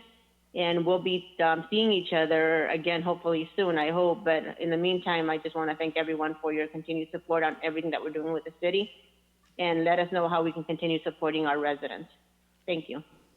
Thank you, Councilwoman. Now let's go on to the other side, even though we're not sitting there. I'm going to start with Councilmember Becerra, please. Thank you, Mr. Mayor. I just wanted to take this opportunity to thank all of our city workers who are continuing to serve our community during these unprecedented times. I also wanted to thank our city manager for announcing those emergency executive orders this evening. Our city is such a wonderful place, and with residents helping residents and businesses helping out where they can. One business that I wanted to take this opportunity to highlight is the Blinking Owl Distillery for converting their distillery's production of distilled spirits into hand sanitizer. And on top of that, providing a large order to our city, which really helps our folks out.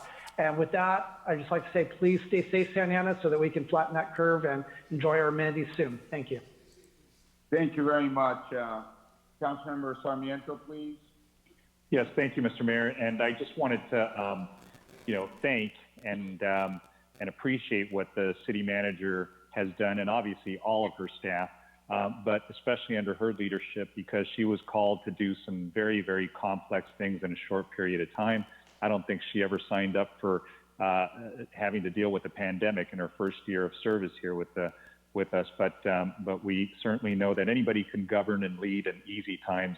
It takes a special person to lead and govern during these challenging times. So thank you, Madam City Manager. And I wanted to just elaborate and touch upon the rent freeze that you spoke about. So what the rent freeze actually does is that there is a rent control state mandated law that allows for rents to be increased at a no more than 5% clip every 12 months.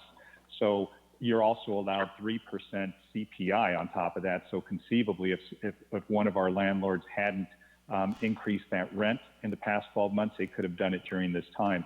I really don't think that, and I hope that our landlords wouldn't do that, but there are some that unfortunately don't have much compassion, but this will prevent that. So it is a big deal, and it's something that we're doing and we're leading, and other cities follow, because when we passed our moratorium on not only residential evictions, but commercial evictions, other cities also did the same. So it's good to lead and know that others are listening and others are watching. I wanted to just give a shout out to our staff who put together the FAQ page for folks who wanted to learn more detail, because it makes it very simple for our residents to access information. There's a template sample letter that they could pull down, fill out, and provide notice to their landlords, and also the executive orders that were issued by the city and also by the governor. And for those who say, who are kind of concerned about our landlords and our property owners, well, there's also protections for against foreclosures, and there's a moratorium for them as well. And I know many banks just came out today and joined the first big 6 banks that came out to say that they're going to be extending time and suspending foreclosures for the next 90 days. So, obviously contact your bank for more information, but that's a good thing. As we see our residents nervous, we see them buying and, purchasing a lot of unnecessary goods. Let's remind them that the water from our tap is not only high quality, safe, but very affordable. It's about a penny a gallon. So no need to buy a bunch of bottled water or hoard them, or go run to the market for that. Just, go ahead and, use your tap water. It's safe and it's good for you. I, wanted to just end by saying that, as we thank people who are on the front line, our healthcare workers like doctors and nurses and medical staff, let's think about those people who are risking their lives and, their families' lives, who are kind of our unsung heroes, and those that clean the hospitals, those that clean buildings that essential services providers use.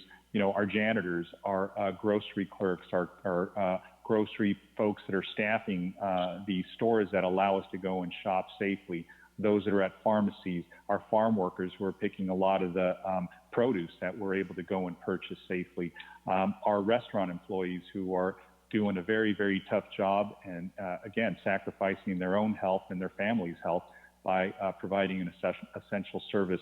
Sometimes we look at folks in uniform who we continue to obviously respect and to thank, but let's think about these folks who are our unsung heroes in a moment of real difficult, challenging times, and let's thank them as well because they're doing a very difficult job for us as well. And with that, I just want to wish everybody well, stay home, stay safe, and stay strong. Thank you. Thank you for that. Mayor Pro Tem? Thank you, Mr. Mayor. I want to start off by thanking our city manager, again, for her sound leadership. And, I really appreciate it. These are very, very difficult times. It is her first year. She has a lot of experience. She knows I fought for her to be here, and I'm happy that she is our city manager. Really appreciate the hard work. And I apologize if I maybe stepped out of line at any time. I value you very, very much. Thank you for being our leader here at Santa Ana. And I also want to thank the men and women of the Santa Ana Police Department for the great work that they're doing, and OCFA out there on the front lines. I know Councilmember Sarmiento and possibly a few of the other council members were mentioning that, and I really, really appreciate it. It's tough. They're out there. They also have families they have to go to. We don't want them to get sick or injured, and we really appreciate their work. Also, a reminder that the police department is having a zero tolerance cruising, this weekend here in Santa Ana. Zero tolerance, no cruising. We have to remind everyone of that. And because we want to make sure that everyone is safe and sound, and we don't want anyone to be sick. And it's the governor's orders for everyone to stay at home. Only leave your home if you need to make some essential purchases. And I want to thank the staff here at City Hall. They're running thin, and we appreciate what you're doing. And all of our other employees, we're not forgetting about you. These are very, very tough times, and I appreciate and value everyone, and we will get through this and stay strong, Santa Ana. Thank you, Mr. Mayor. Thank you. Let me take a moment just to fill in folks that are listening and also my council members a little bit of some of the things that I've been working on in my role as mayor. I've been representing the city with what we now call the Big 13, the 13th largest cities in the state. And I can tell you that we're sharing a lot of information back and forth in real time. I come back, talk to the city manager, give her ideas on things that I think we ought to be implementing. And I'll tell you that on many of these actions, we've been leaders in the state. We've done some things really prior to many other cities doing it, and sometimes prior to the governor's orders and directives. And I think it is helping our city stay safe. My fear, and I've stated it to many of you, is that because of our density, right now we're still early. We're lagging New York, we're lagging other countries in terms of the phase of this whole pandemic. And because of our density, it could really be different in Santa Ana than it can be potentially in other cities or other regions. Remember, we're the fourth densest city, and that's with a bad census count, and we're still the fourth densest city. The folks that we have per square mile is absolutely extremely high, and at times like this, that is also the formula for a pandemic really to take hold. So I know we talked about it earlier, but I want the city manager to come back to the council with some ideas on things that we can do to work with organizations like Altamed that are out there right now testing the untested, testing those that don't have the ability to really have an insurance policy or go to a Quest Labs or pay $1,000 for a test. That's how much some of these tests cost.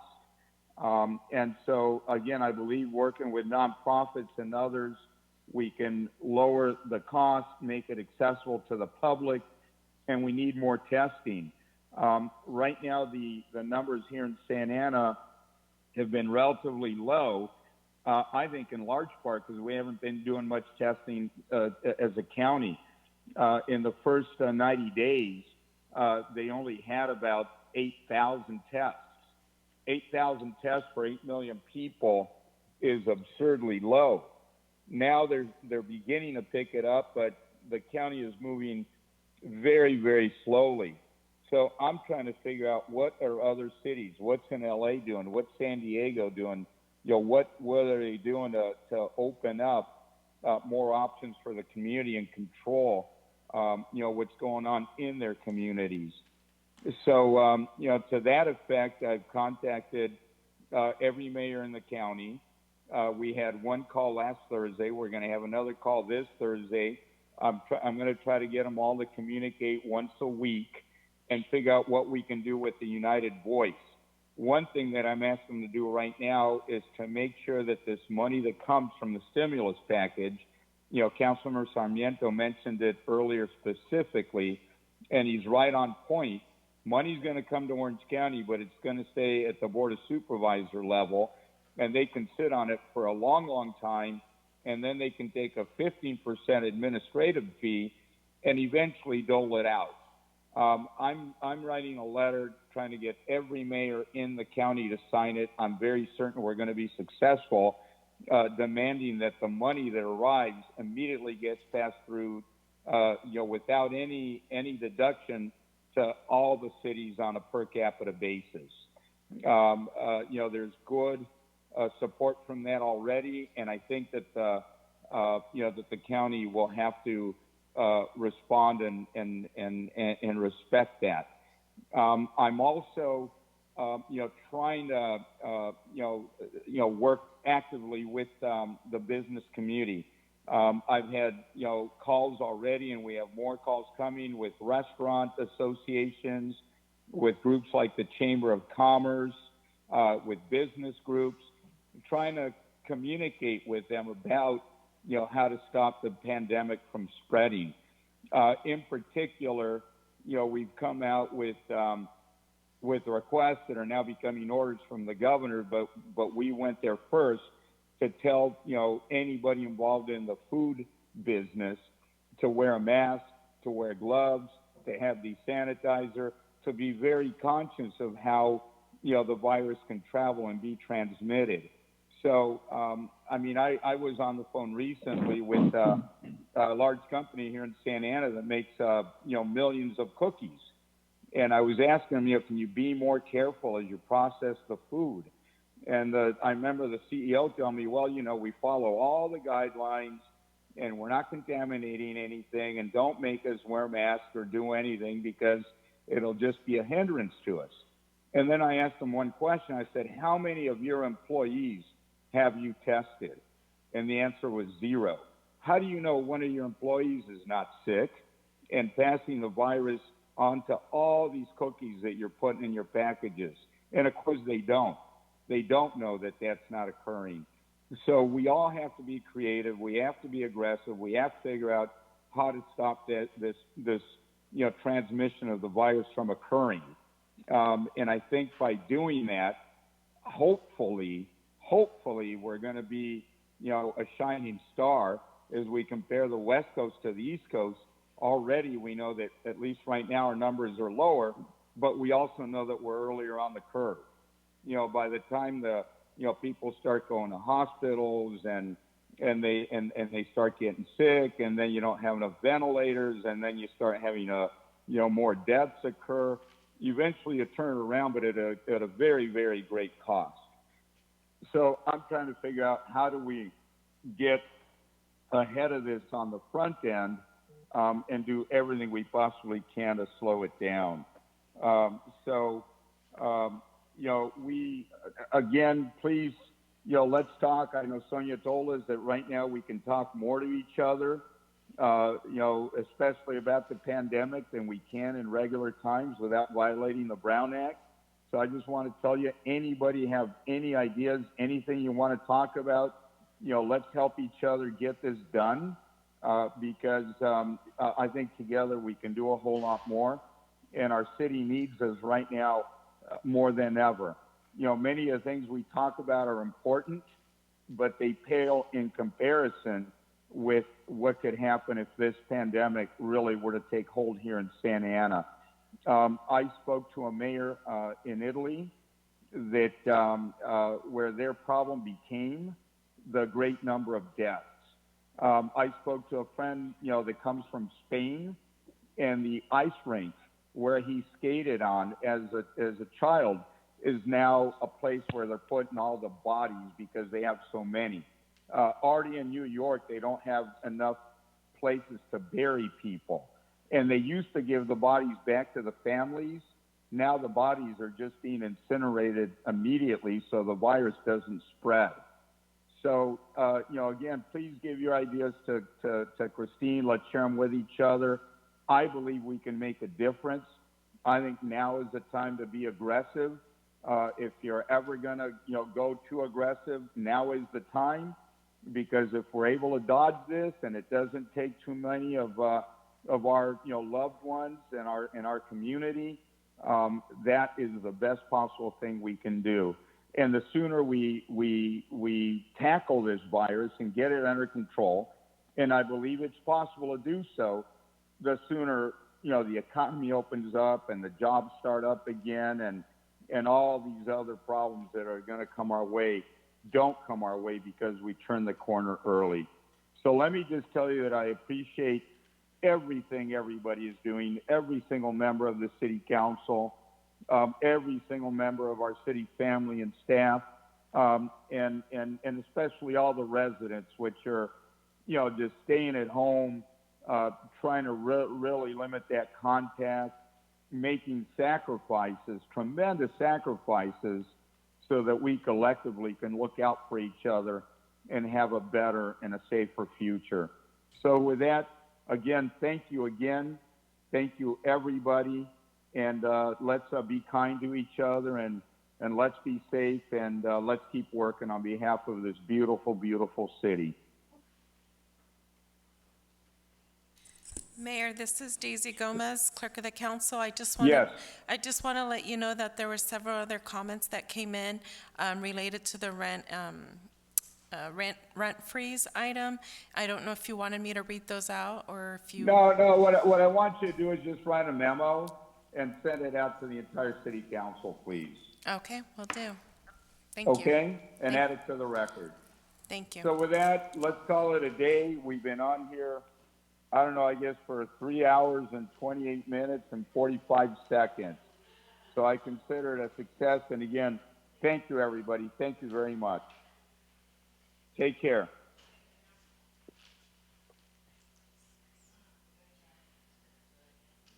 Anybody there? Staff. All right, goodbye. Bye-bye. Good night.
Hi, this is Santa Ana Mayor Miguel Polito, and I want to talk to you about social distancing. And right now I'm out at Thornton Park. There's very few people around, but it's okay to come out, but just be far, far, far away from anybody and anything. And talk about things, what I want to talk to you about is the playground equipment as an example. The coronavirus can live on surfaces for a long time, so just assume it's there. We're disinfecting the parks, but I believe not enough. And all it takes is for a kid to come here, they're sick, they touch something, you bring your child, they touch the same thing, they now can have it. So it can hide anywhere and everywhere. Right now in Santa Ana, we don't have a lot of cases yet, but we want to stop it. We don't want to be like New York, where they have all the people that are dying all over the place. We're a very dense city. We're the fourth densest city in the country. It's New York, San Francisco, Chicago, Santa Ana, and then Boston. So if it spreads here, it's going to be very hard to stop it. Our only real defense is prevention. And prevention is social distancing and being smart and just thinking that the virus can be anywhere. So stay away. Right now, it's not worth for your kids to play on the playground. Let's let the virus pass and they'll have many years to play. But right now is not the time. Thank you very much.